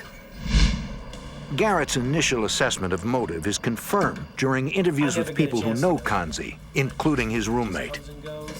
They reveal that he was becoming enraged by U.S. foreign policy and was planning something sinister against the CIA, White House, or the Israeli embassy. Unfortunately, Kanzi has fled to either Pakistan or Afghanistan. To bring the fugitive back to the United States for trial, Garrett must utilize what is arguably an agent's most important skill: his ability to anticipate obstacles and to devise ways around them. After 4.5 years of pursuit, Agent Garrett receives information that Kanzi is hiding in a Pakistani hotel. But when they apprehend him, there is a problem. One of the fears I had when we went in the room and looked at him is that he didn't look like his picture.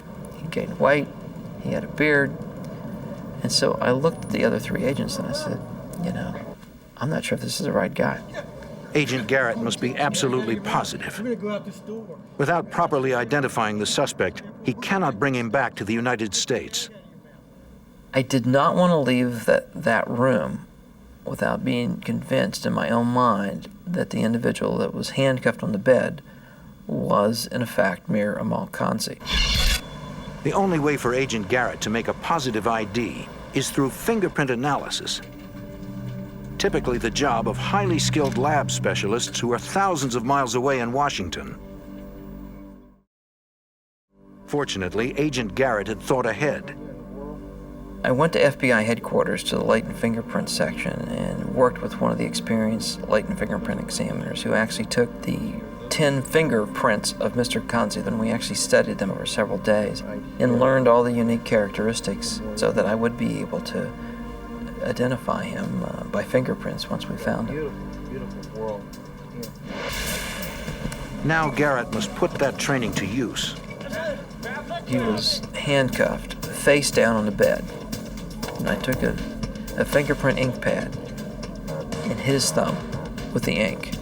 Then I took a white piece of paper and then hit his thumb onto the white piece of paper, so then I hit his thumbprint. I got on the floor of the hotel with a flashlight, a magnifying glass, and his prints.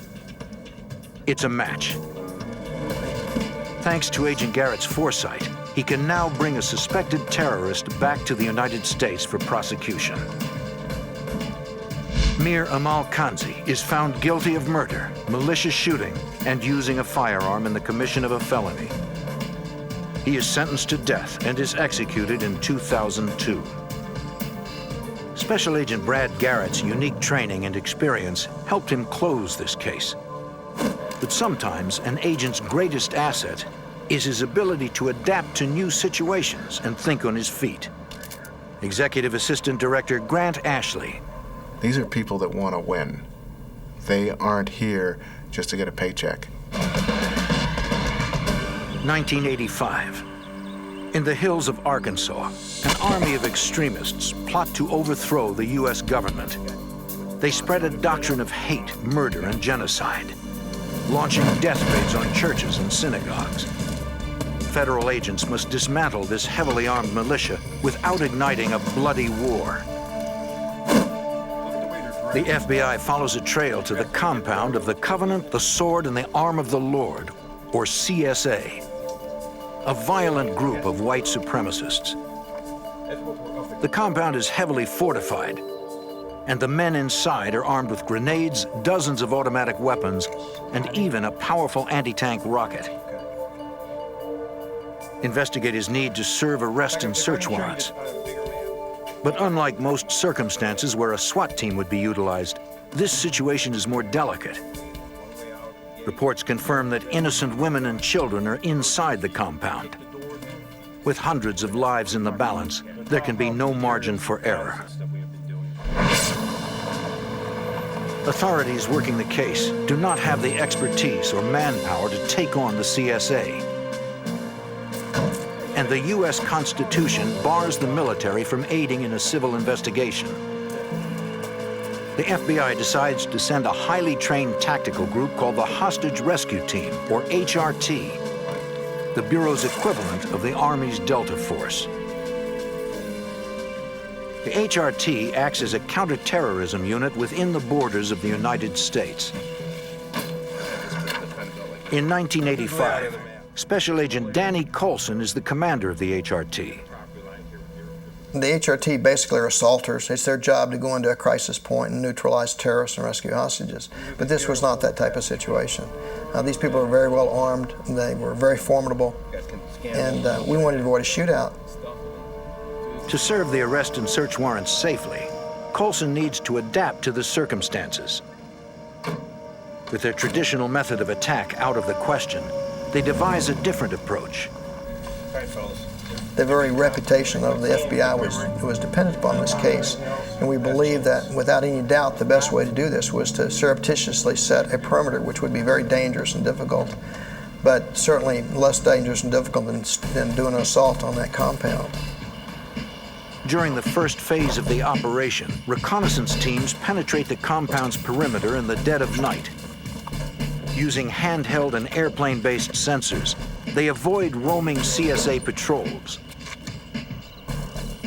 After 10 days of scouting, an HRT sniper team reports a CSA patrol is about to unwittingly stumble across their position. As team leader, Coulson must make a split-second decision that could affect the lives of hundreds of people. In 1985, the FBI is closing in on the CSA, a right-wing paramilitary organization based in Arkansas. Over 200 agents secretly surround their compound. FBI snipers report a CSA patrol is about to discover them. FBI hostage rescue team leader Danny Coulson must act quickly. He knows if he makes the wrong move, a bloody war could ensue. His decision is surprisingly bold. I said, you hail them, you yell at them and tell them you're the FBI and tell them to go back inside. And everybody kind of looked at me like, whoa, why don't we grab these two guys?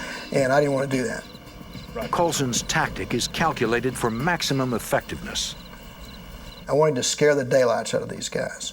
But I also wanted them to understand that if I gave them an order, they had to follow it. I wanted them to get in the habit of following my orders or the orders of my team. And secondly, to show them that we weren't there to hurt them. The sniper alerts the roaming patrol and orders them back inside. They comply, but now the CSA knows the FBI is outside their compound. The standoff begins. Now someone must negotiate the surrender of the CSA's leader. Well, the HRT doesn't have a negotiating element, but they work very closely with the behavioral science group at Quantico. The FBI tries to determine the most effective way to deal with the CSA leader, who they suspect will be unwilling to speak with a negotiator. He would only talk to the HRT commander. It would be commander to commander or general to general. The FBI's policy on negotiations has always been that leaders never negotiate. The leader of the HRT, an on-scene commander, never, ever, ever negotiates. To have the leader negotiates takes away some of your techniques. You can't stall for time. You can't play good guy and bad guy between the negotiator and the commander. Nevertheless, the FBI decides they want Coulson to take on the role of negotiator, since that is their only option. I wasn't comfortable with that. I'm a tactical person. I had been a sniper, and I'd been a SWAT team member and a SWAT team leader and trained as an operator. And I was not trained to be a negotiator. And I didn't know that I could pull that off. I'm much more comfortable going in after the guy than trying to talk him out. But they were adamant that it had to be done like that. Through his experience in observing negotiations and some quick on-site training, Colson is able to adapt to his new position. The CSA leader makes first contact when he calls the FBI's command post and speaks with Agent Colson. We talked on the phone for a few minutes about things we wanted to do. He offered to me that he'd be allowed to come out because he wanted to personally talk to me and see me, but he also be allowed to go back in, which I agreed to, which was total departure from FBI policy. And we made a quick contact with FBI headquarters because I was getting ready to violate FBI policy by having a badly wanted fugitive, a terrorist, in my hands, essentially, and then let him leave. And went up and went to the assistant director of the criminal division. In a word, he approved it, said, yes, do it. After a series of face-to-face meetings, the CSA leader emerges from the compound. He tells Colson that while he and many of his followers are ready to surrender, there are those who wish to fight, and he cannot control them. And he said to me, I need help. He said, there's a man that's our spiritual leader, and I need his advice, and I need his help to convince people that's the thing to do, come out. And I said, who is this? He said, it's Robert Millar. This, again, is something totally against FBI policy, to bring in a Confederate into a crisis situation, not just to negotiate, but to go inside. That's never been done in the history of the FBI. They've never allowed that to happen, to allow a third-party individual who was sympathetic to the people we were dealing with to go inside to be a part of the negotiation whether or not they came out. This is a huge risk, and I thought it was worth taking. Colson gets approval to allow Mr. Millar to negotiate with CSA members. Nice to see you again. He remains inside the compound for nearly 24 hours. The next morning, day 4 of the siege, Millar and the CSA leadership finally emerge. They came out and they said, we have an agreement that we will surrender. We will come out and we'll give up our arms and walk out peacefully. As commander of HRT, Colson receives the news with guarded optimism. You're constantly thinking about the worst case scenario. Even good things have to be looked at with some suspicion. Was it a diversion to get out the backside and start a firefight? So we had to be very careful. Colson gives the leader 15 minutes to gather his people and bring them out. And very shortly after, I get a communication from a sniper team that they're coming. They're coming out. The snipers report that they're in civilian attire. There's no camis, there's no battle gear, there's no weapons they can see. Miraculously, the HRT accomplishes its mission without a single shot fired. It was an ending that we had all prayed for, and one that we were very fortunate that we had. If not for Agent Colson's quick thinking and ability to adapt in tense situations, the standoff would likely have had a much bloodier conclusion. It shows what the FBI can do in a major crisis situation. It shows the number of different disciplines it has at its disposal, how they can bring unlimited resources on the focus of a problem. It's a great big machine. It grinds you up if you're a bad guy, and it's what happened here. This wasn't an HRT story. It's an FBI story. We have seen just a few of the many ways in which the FBI works to solve cases. With each new investigative challenge they face, we can rest assured that the Bureau will dedicate itself to doing whatever it takes to protect the American public.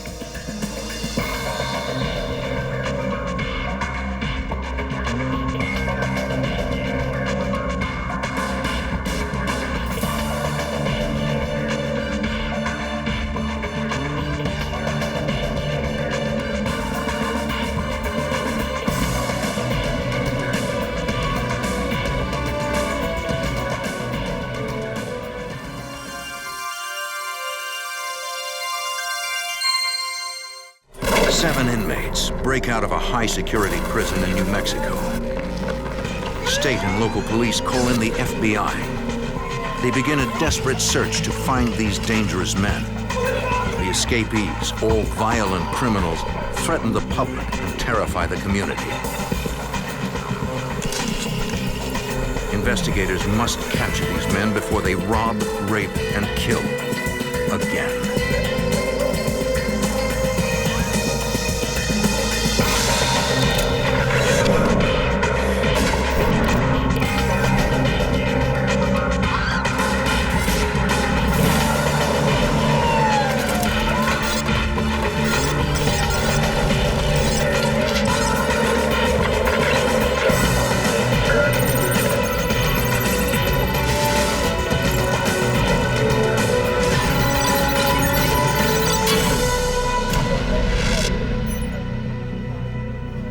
In 1987, the New Mexico Penitentiary housed hundreds of violent offenders, rapists, killers, men that juries put behind bars to protect society.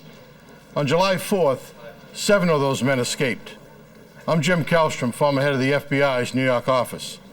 It was one of the worst prison breaks police and the FBI had ever faced. For the innocent people caught in the prisoners' paths, it was the most terrifying ordeal of their lives.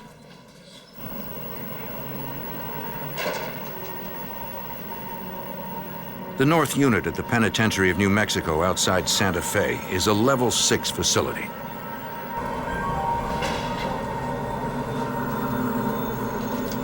Open up B3. It houses some of the state's most violent offenders, armed robbers, rapists, and murderers. Convicted killer William Gilbert is the assigned janitor for his cell block.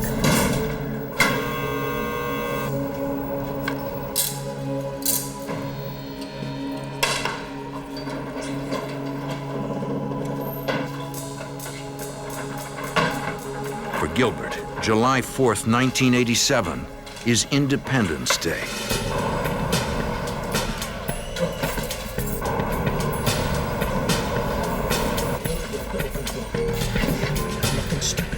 Tell me your name and you get Wilson to open the door. He forces his way into the control room. Get down! Don't get away! Come on, move it! Get away! Gilbert releases 6 other inmates.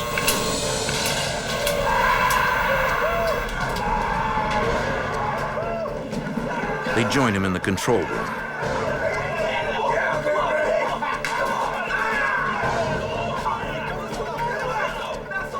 The inmates climb a ladder to an emergency hatch that leads to the roof.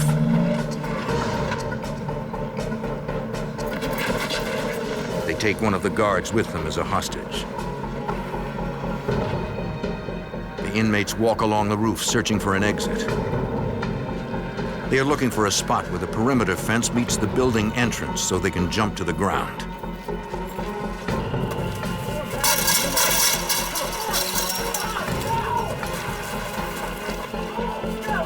Once they get down, they handcuff the guard to a fence and disappear into the night.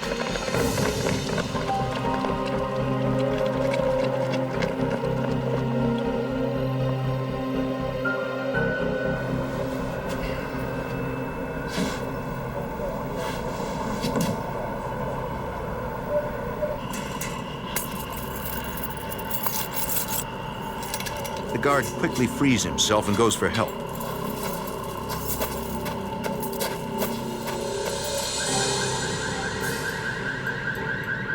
Prison officials are stunned when they realize several dangerous inmates are now on the outside. Somehow, Gilbert got a gun inside the prison. He managed to get past the unit's security in less than 2 minutes.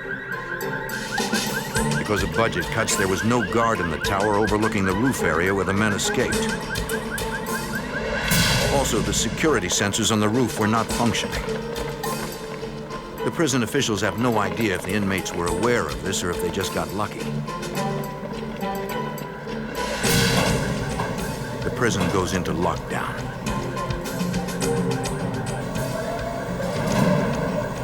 Officials begin a search of the immediate area around the prison. The escapees only have a 15-minute lead. The warden calls the New Mexico State Police. They want the roads sealed off and every officer on the lookout for the escaped convicts.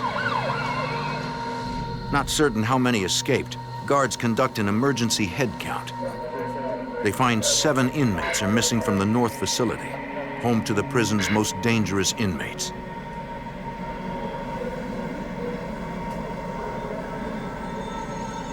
Next, the entire prison is searched to determine if any of the escapees are still hiding within the prison complex. The 7 men are nowhere to be found. Storage area is clear. Going to second location. Local police and sheriff's departments are given the inmates' descriptions and warned to be on the lookout. Prison officials brief investigators from the New Mexico State Police. Former Lieutenant Mark Radosevich. We have to develop an investigative plan, a public notification plan, and an apprehension plan, and they all have to be working simultaneously. If we fail to do them in an appropriate manner or in a timely manner, the results could be devastating. The prison is 14 miles from the heart of Santa Fe, and several residential areas are within a few miles of the complex. Investigators fear the inmates are desperate enough to resort to violence. The prison staff identifies the 7 escapees. William Gilbert is a 4-time killer. His death sentence was commuted to life in prison when New Mexico abolished the death penalty in 1986. James Kinslow is a serial rapist and killer. At the age of 22, he was sentenced to 3 life terms. David Gallegos is serving a sentence for armed robbery. Robert Davis is a former police officer turned armed robber. John Schmidt, Hector Torres, and Michael Romero are all violent criminals serving lengthy sentences. The New Mexico State Police assigned David Osuna as the case agent. I could hear the other people from the Department of Corrections saying, oh no, it's Jimmy Kinslow, oh no, it's William Wayne Gilbert. David Gallegos, probably the most notorious and dangerous individuals at the Penitentiary of New Mexico. Deputy Warden Keith Norwood. They're serving life sentences. What do they have to lose if they are outside the perimeter fence and within the community? They had nothing to lose.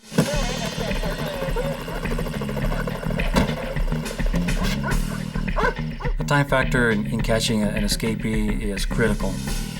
You have 24, 48 hours to catch these individuals. After that, there's a good chance that they've gotten outside the perimeter. As minutes turn to hours, state and local police expand the search area to a 10-mile radius around the prison. Carlos Maldonado was a criminal investigator with the New Mexico State Police at the time of the breakout. We went into each cell and brought out clothing from each of the escapees, and we sent them with the dog handler. And they would go out in the perimeter of the facility and start seeing if they could pick up a trail. The immediate need was to apprehend and recapture these individuals before they used any sort of violence against our citizens. The stress level for us in the law enforcement arena was considerable. This was one of the most intensive searches that I've ever participated in. We had individuals on 3-wheelers running around. We had people on horseback. I mean, if there was a way to search for these inmates, we'd look for it. The state police had a chopper flying around, and it had a flare with it. FLIR, forward-looking infrared, is a special camera mounted underneath the helicopter. With that flare, they were able to locate body heat off of the ground. Police helicopters coordinate with search teams on the ground. We could provide immediate response to any potential sightings. In the absence of sightings, we identified areas where we thought individuals could be hiding out, conducted searches. We'd move tactical teams into those areas to conduct foot searches. We had different teams starting a house-to-house search in the near areas of the penitentiary. And then there were other teams that were following up on the leads, people that were calling in, the suspicious people, and what have you. Near the prison complex, canine units pick up the escapees' trail. They were able to maintain a scent trail until they crossed Interstate 25, and then they lost it. At the edge of the interstate, the trail stops cold. For law enforcement, it's an ominous sign. If they got a gun into the facility, then more than likely they planned on a vehicle. To escape on foot here in New Mexico, it's kind of difficult because there's not a lot of water, there's a lot of cactus, there's snakes, there's just all kinds of stuff that run around here at night. The Corrections Department, the Mexico State Police, the Sheriff's Department had a series of predetermined roadblock locations that in the event of an escape or an emergency would be manned in a certain order. Law enforcement expands the search area and calls in officers from all over New Mexico to man the vast network of roadblocks.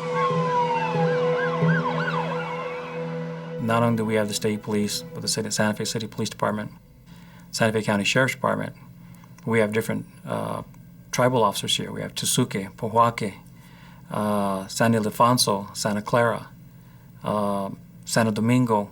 I mean, these all encompass Santa Fe County. And then I believe that we also pulled in officers that were currently in class at the New Mexico Law Enforcement Academy. We basically had an inner perimeter roadblocks and then an outer perimeter roadblocks, just in the event that they somehow got past the first group.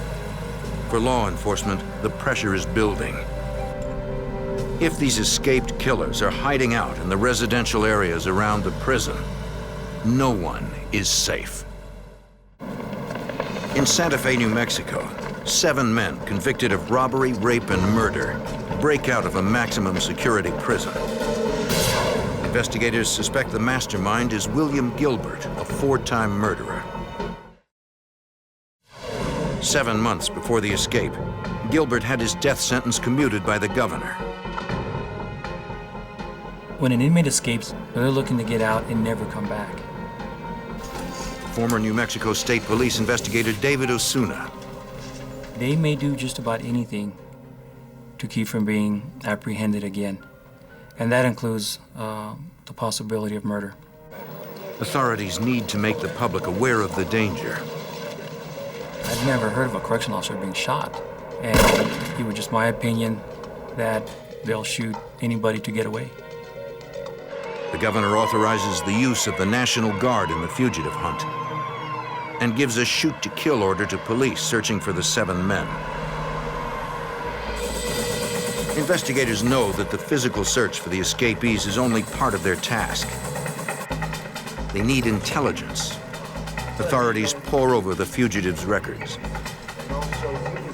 We're going to look at the segregation logs. We're going to see how many phone calls they've made. We're going to see who they've been associated themselves with. Lieutenant Mark Radosevich. The institutions keep volumes of records. Anyone on a visiting list, anyone that's come into the institution, when individuals were moved from cells, where they went during the day, can all be located in one form or fashion. It takes time, but you can find those records. Right now, it seems the escaped inmates have every advantage. These people have time on their side in terms of planning and strategizing and putting these things together. Carlos Maldonado was a criminal investigator with the New Mexico State Police. But as we know, the best conceivable plans always have something going wrong. So we were hoping for that human element to present itself. Investigators believe at least one other person must have helped the inmates escape. The weapon that the inmate had, how did it get into the facility to begin with? Could there have been another accomplice that maybe was employed through the correctional facility? We didn't know, but we knew that the weapon gained or entered into the facility somehow. They also suspect someone close to the inmates must be helping them now, possibly family or friends. They're going to need to change their clothes. They're going to need food. They're going to need transportation. They're going to need a means to communicate. We have to know early on, if these inmates are going to contact somebody, who would it be? It doesn't take any sort of sophisticated analysis or evaluation to know that it's probably going to be family members that are going to step out on the limb and risk their own freedom to try to help out a loved one. That's kind of the common denominator and one that we're going to look at immediately. Investigators compile extensive lists of people associated with the escapees. We wanted to know exactly who was visiting with who and to find out if maybe if it's another inmate that they showed particular interest in, maybe they're family members. So we tried to expand that net as much as we could without depleting resources to the point where you reach the point of diminishing return. It's a huge undertaking. The FBI joins the search. Former special agent in charge of the Albuquerque FBI office, William Brannon. What we can do is any out-of-state leads that are developed as a result of this investigation, no matter where they are in the country, we can have an FBI agent on scene within an hour or two to conduct the interview or to gather the information.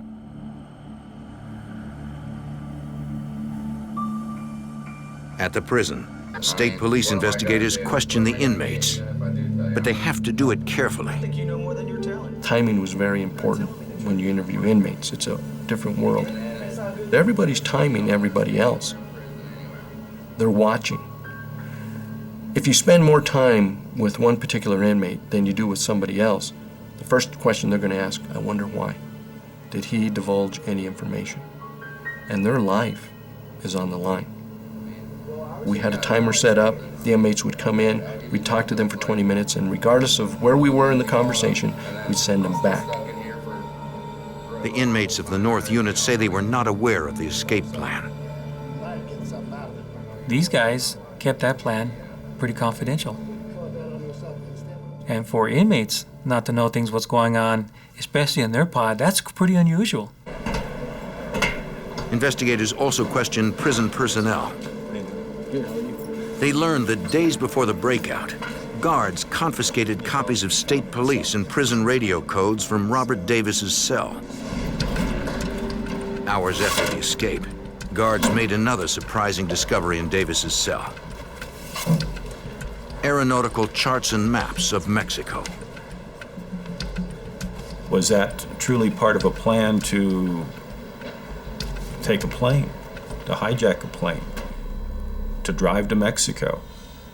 Or is it to send us off in a direction 180 degrees from where they're really at? We sent an officer over to the airport in Santa Fe. State police asked airport security to be on the lookout. Bob Davis, although he's an inmate at the facility, is a very intelligent individual. This was not an escape of opportunity. It was well planned. High-risk individuals. They were highly motivated. Investigators need help and appeal to the public. We want the local people to call in if they see one of these individuals. Police released the fugitives' mugshots and rap sheets to the press. And more importantly, they need to know how dangerous these individuals are so that they don't allow them in their houses, don't assist them in any way. They were our eyes and ears. They started airing footage on the history of each of the inmates. Thousands of calls overwhelmed police hotlines. Anybody who saw anything unusual in Santa Fe or within 40 miles of Santa Fe were calling the police departments or the Crime Stoppers hotline, reporting suspicious or unusual activity. While investigators sort through tips, they work to close off every avenue for escape. Santa Fe was completely locked down. I mean, everybody from the governor on down was exceedingly concerned about this. The whole state of New Mexico was concerned about it. The residents of Santa Fe are terrified. Because they're constantly living in a state of fear that somebody might break into their house, somebody might cause harm to their family, somebody could be killed. It was just my opinion and the opinion of the investigators that these inmates were still in the Santa Fe area. We felt very strongly that they had not escaped our perimeters. 2 days after the escape, a homeowner in Santa Fe reports a break-in at his house. Police find a prison jumpsuit. The find indicates that some or all of the inmates may still be in the Santa Fe area. Then on that same day, 2 miles from the penitentiary of New Mexico, at a local racetrack, a security guard makes his rounds. A security guard who was on his toes saw this individual walking through the racetrack. Come here, where you going? Come on over here, sir. He confronted the individual, and after a quick discussion, realized this was probably one of our escapees. He was able to handcuff the guy, call local officials. New Mexico State Police identify the trespasser as Hector Torres, one of the 7 escaped inmates. With one captured, there's always the possibility that the other ones are close by. 1 inmate has been found. Authorities dispatch a SWAT team to the racetrack to search for the other 6 convicts. If the other men are hiding at the track, police have them cornered. But that is when these men are most dangerous. Outside of Santa Fe, New Mexico, 7 convicts escape from a maximum security prison. 1 man is in custody, and SWAT teams search a racetrack complex for the other 6 escapees. There is no sign of the remaining fugitives. Investigators' only lead to their whereabouts is Hector Torres, the man they captured. Where are the rest of the guys? Carlos Maldonado was a criminal investigator with the New Mexico State Police. When we interviewed him, he said he walked for hours. Didn't know where he was going. Just continued walking and walking and walking. And he said, before I knew it, and he was so fatigued, he was tired, he wound up back at the penitentiary. Torres claims he knew nothing about the escape before Gilbert opened his cell. There was no plan. He just knew that he was free for the moment and took advantage of that. According to Torres, 4 inmates stuck together: Gilbert, Davis, Kinslow, and Gallegos. But the rest pretty much just scattered in different directions. Investigators suspect these 4 prisoners planned the escape. Gilbert only released Torres, Romero, and Schmidt to distract law enforcement. Former FBI Special Agent in charge, William Brannon. It was a pretty good thing to do as far as the ringleaders were concerned, because they would put these people loose and out there, and who didn't have a plan, who didn't know where they were going to go. This would certainly occupy law enforcement in running these individuals down. 3 days after the escape, police believe 6 of the inmates are still somewhere near the Santa Fe area. Armed robber Michael Romero and violent offender John Schmidt, 4-time murderer William Gilbert, armed robber and former cop Robert Davis, serial rapist James Kinslow, and robber David Gallegos. The men pose an incredible threat to the citizens in the area. There was no doubt in law enforcement mind that there were going to be home invasions, and that these people, they had to seek food, they had to seek shelter, and they had to seek transportation to get out of the area. On July 7th, authorities' worst fears are realized. In a suburb of Santa Fe, a teenager babysits her young cousin.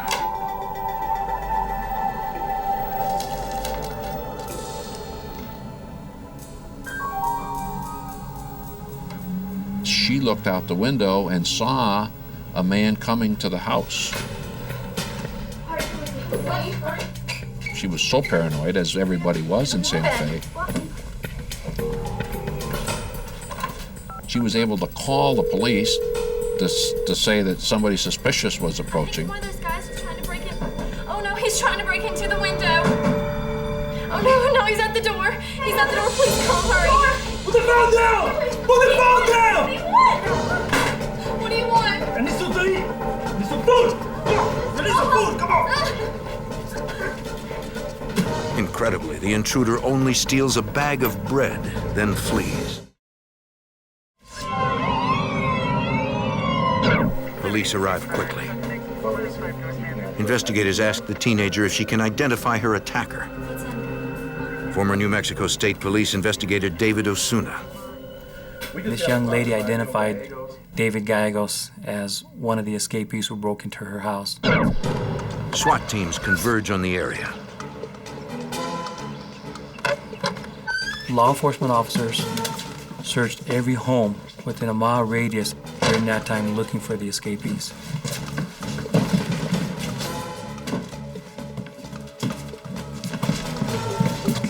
Gallegos and the other 5 fugitives are nowhere to be found. When you get a call like that, and the idea is that these inmates have broken into a home and they're taking clothes and food, that means they're trying to change their identity as an inmate. They're trying to mix in with the general public and maybe go to a restaurant or do whatever some of the local people do. But they're looking for a way to get out of the Santa Fe County area. Stay, please. The next day, there's another sighting. 85 miles south of Santa Fe, a highway patrol officer sees something strange on the back of a flatbed truck. When he pulls the truck over, You, let me see your hands. a man is hiding on the back. Slowly down, slowly. On down. Hands up. Get on the ground. Get your hands out in front of you.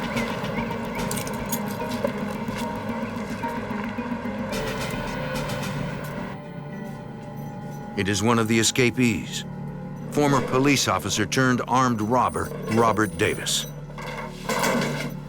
All right, tell me about New Mexico State Police questions Davis. What are you gonna do for me? The interview with Bob Davis was instrumental in breaking this case wide open. What Bob was able to tell us is how this plan developed from the initial stages all the way to the escape, and where probably the other 3 important escapees were currently at. According to Davis, Gilbert, Kinslow, and Gallegos are hiding out together. As police suspected, a relative of David Gallegos is helping them.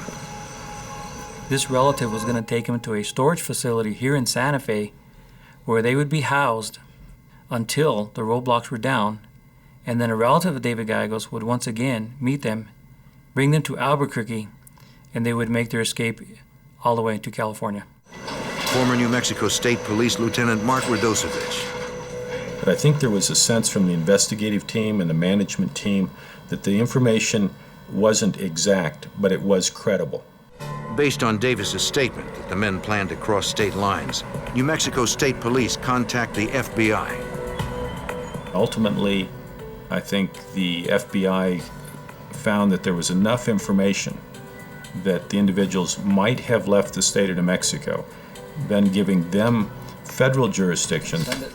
The FBI decided to file an unlawful flight to avoid confinement complaint.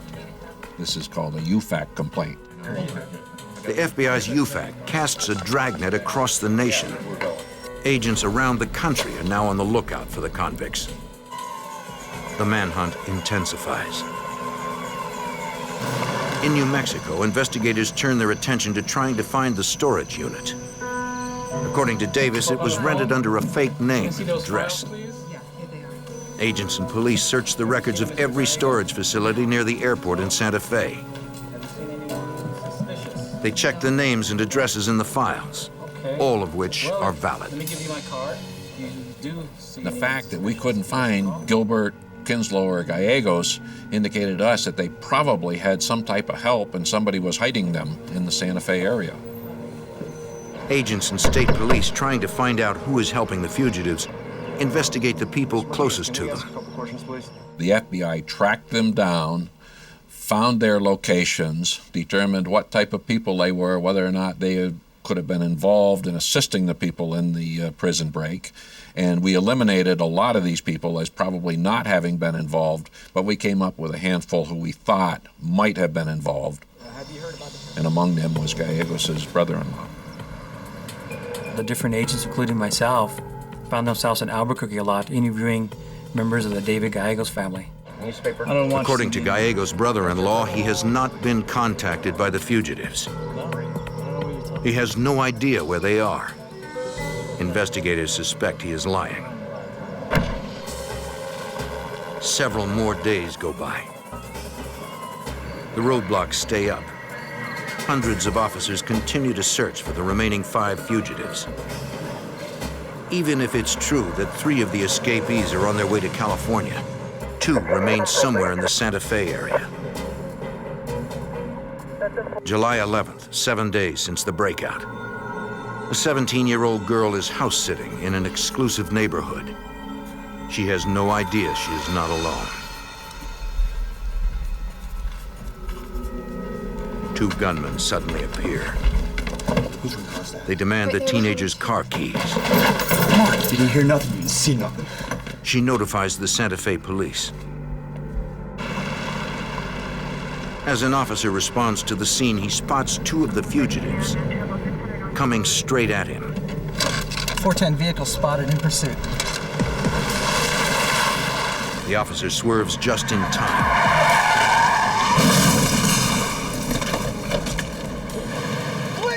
The fugitives aren't so lucky.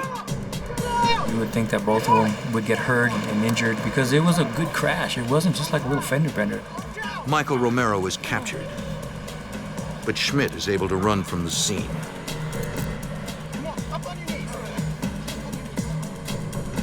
He's hiding somewhere in the neighborhood, possibly injured, and desperate to do whatever it takes to remain free. In New Mexico, 3 prison escapees have been recaptured. 4 are still on the run. On the morning of July 11th, a Santa Fe resident notices a blood trail leading to his garage. He notifies police. The house is in the neighborhood where Michael Romero was arrested and John Schmidt disappeared the night before. Officers follow the trail of blood to the homeowner's garage.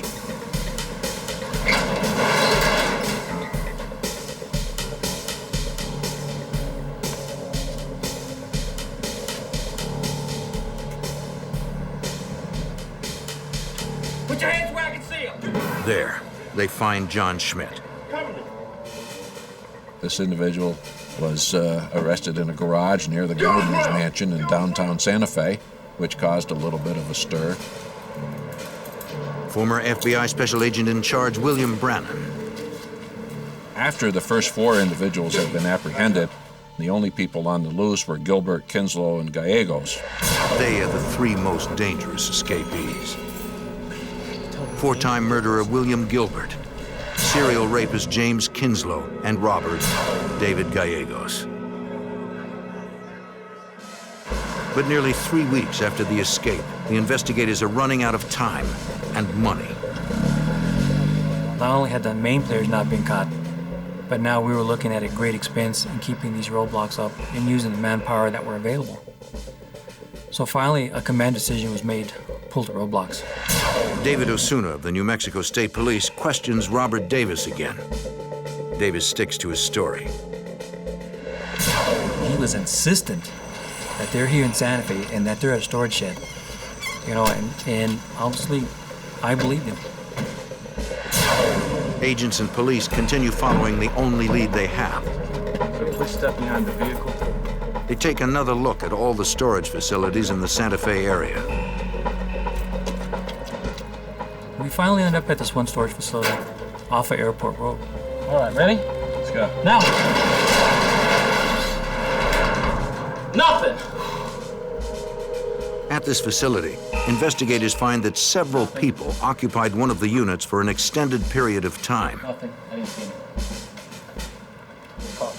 Investigators find a tiny hole drilled through the concrete wall of the storage unit. And they could actually see, although it was a very small hole, traffic going by, people going by and talking, what have you. Lieutenant Mark Radosevich. The agents did check that particular location repeatedly, went through the records, but there were some cards that had been inadvertently stored in another file cabinet that were not provided to the agents on any of their visits. Again, we were that close. The discovery of the storage unit confirms the agent's suspicions that the fugitives are receiving outside help. We felt that someone had to have contact with that group. investigators surveil the remaining fugitives' family members.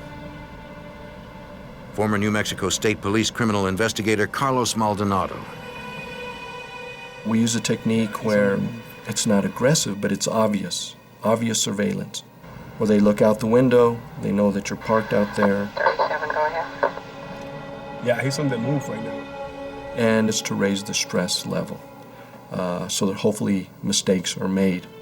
Agents set up PIN registers, a device that enables them to track the numbers of all incoming and outgoing calls on the phone lines of a select number of the fugitives' associates and family members. We had a PIN register installed on a particular individual, and on the 21st day, that individual received a call from a motel in Albuquerque, New Mexico. We sent an FBI agent and a state police agent to that motel. FBI agent. They show the desk clerk photos of the remaining fugitives. You have seen them before? Yeah, I have seen. The desk clerk recognizes the three men. She says they checked out of the hotel a few minutes ago. Did you notice what type of car they were on? Police and FBI agents search the area. There is no sign of the fugitives.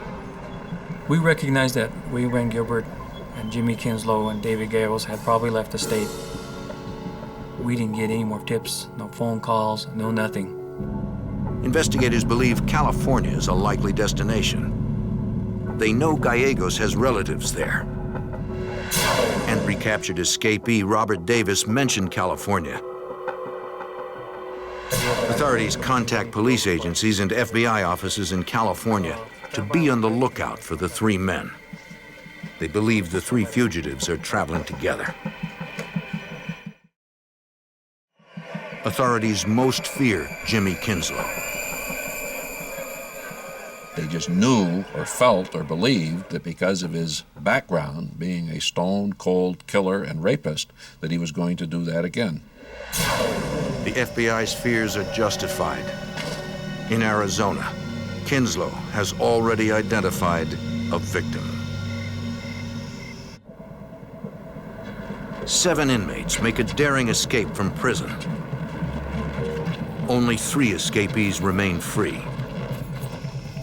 They are heading west, and 1 is taking hostages.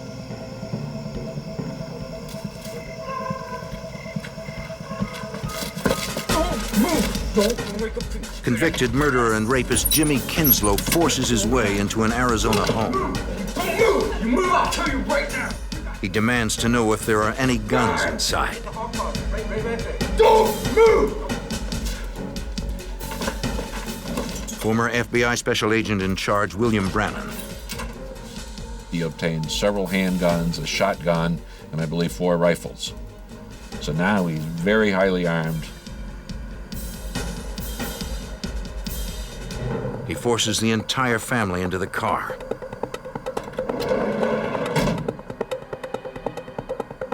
Kinslow orders the father to drive from Flagstaff to Barstow, California, a 350-mile trip. In Barstow, he holds the family hostage in a motel room.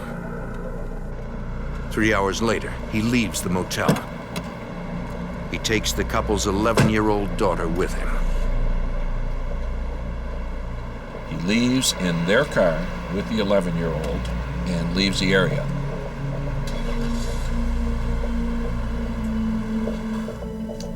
The mother and father are able to free themselves from their being tied up. Go get the police, quick. Oh, hurry, please. They notify the Barstow Police Department. Barstow police immediately contact the FBI. He's got my little girl. The FBI responded to the area and began looking for the car that Kinslow was using. Former Special Agent in Charge of the Los Angeles FBI office, Bucky Cox. The fact that Kinslow now was on the loose with an 11-year-old girl notches this up considerably. There is no type of case in law enforcement that gets law enforcement's attention more than the possible harm to a child. Agents and police search the streets looking for the abducted family's van. 2 hours later, they get an incredible break. The 11-year-old girl approaches a police car in Garden Grove, California, 115 miles from Barstow. All right, hold on a second. Step She back. tells the police officer she was abducted in Flagstaff, Arizona by an escaped convict along with the rest of her family. What's happening? The kidnapper drove her around for several hours before dropping her off behind a restaurant. And says to her, "You stay here. I'm going to come back. If you're gone, I'll find you." Well, as soon as he left, she disobeyed that order and walked out to the street and flagged down a patrol car. She gives police an accurate description of Jimmy Kinslow. According to the girl, the kidnapper is still driving her father's car. She tells them she overheard him making plans to meet friends at a trailer park somewhere nearby. Garden Grove police spread out and search the area looking for the abducted family's car. They quickly spot it.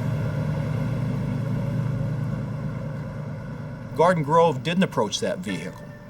They backed off of it to establish a surveillance to see if they could catch someone coming to that vehicle. They backed off in such a manner as not to tip anybody off that they were in the area and had any interest in that vehicle. An FBI SWAT team sets up a forward command post in a strip mall 2 blocks from the trailer park. We didn't want to be in a position where we could be observed by anyone who might be going to that vehicle or have anything to do with that vehicle. Garden Grove detectives maintained surveillance on the van. All of a sudden, an excited voice came across the radio. The lights are on in the van, and it's fired up. Meaning somebody had started the van, turned the lights on, and seconds later, the van is moving. It's rolling. Vehicle's about to move. It's backing up.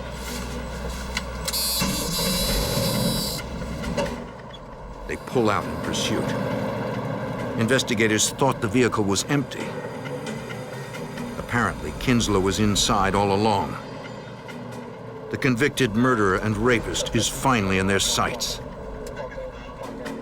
The FBI had to make a decision. Did they want to follow the car, see where it took them to try to capture Gilbert and Gallegos, or should they immediately arrest Kinslow? They made the absolute correct decision and decided to immediately take down Kinslow.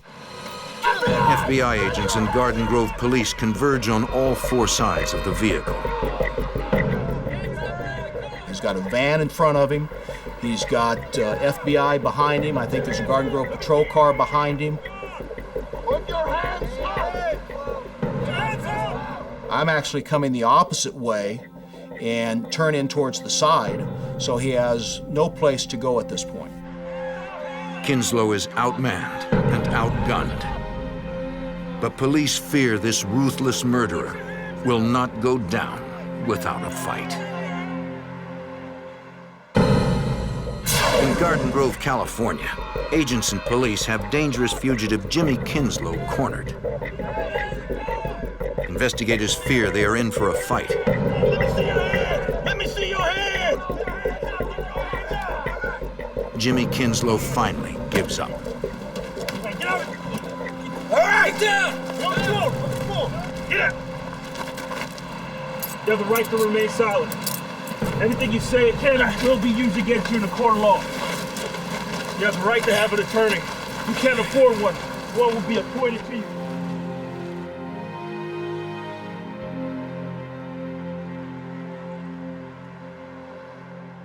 Investigators search the fugitive's car and make a chilling discovery. Former special agent in charge of the Los Angeles FBI office, Bucky Cox. We looked down, and there was a .357 Magnum pistol revolver that was laying on the floorboard on the driver's side. Investigators find additional weapons in the back of the vehicle. Kinslow is interrogated at the Garden Grove police station. Agents need to know where the remaining 2 fugitives are. Okay, the more you help us, Police the better. turn up the pressure. The Although Kinslow has nothing to lose, he starts to talk. Fire station motel. Former FBI Special Agent in charge, William Brannan. There's no honor among these guys. Kinslow's told us where Gilbert and Gallegos were. According to Kinslow, the last two fugitives are staying at a motel in Garden Grove, California. He doesn't know the room number, but he can describe the room's location.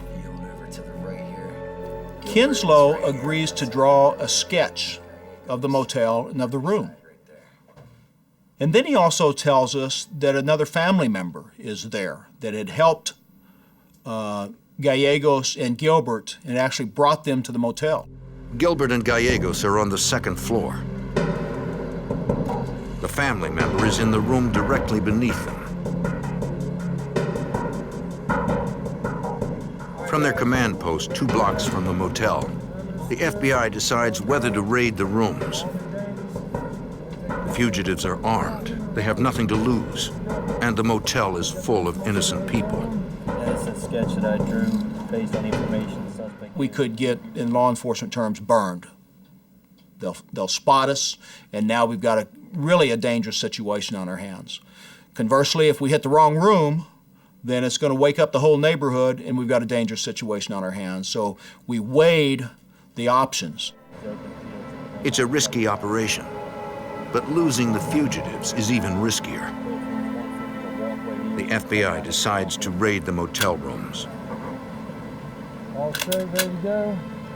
So here we had 2 separate rooms, one where the remaining 2 escapees from New Mexico are located, and the other one where the people who assisted or facilitated the escape are staying. Ready to go?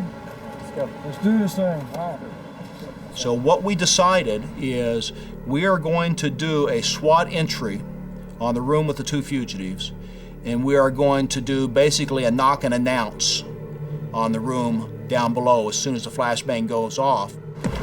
At 6:30 a.m., an FBI SWAT team forcibly enters room 243 at the motel. No knock was made. A device called a flashbang was thrown in. It immediately disorients whoever is in the room.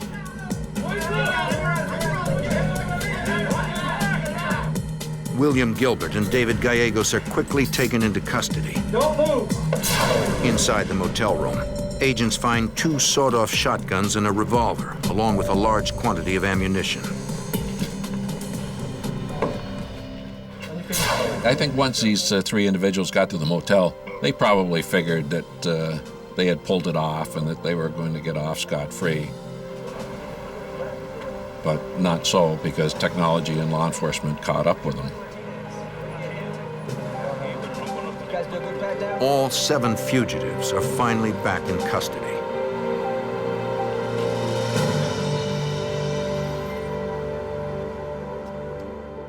It was an exhilarating experience when they were caught because the team had done their job. It was great.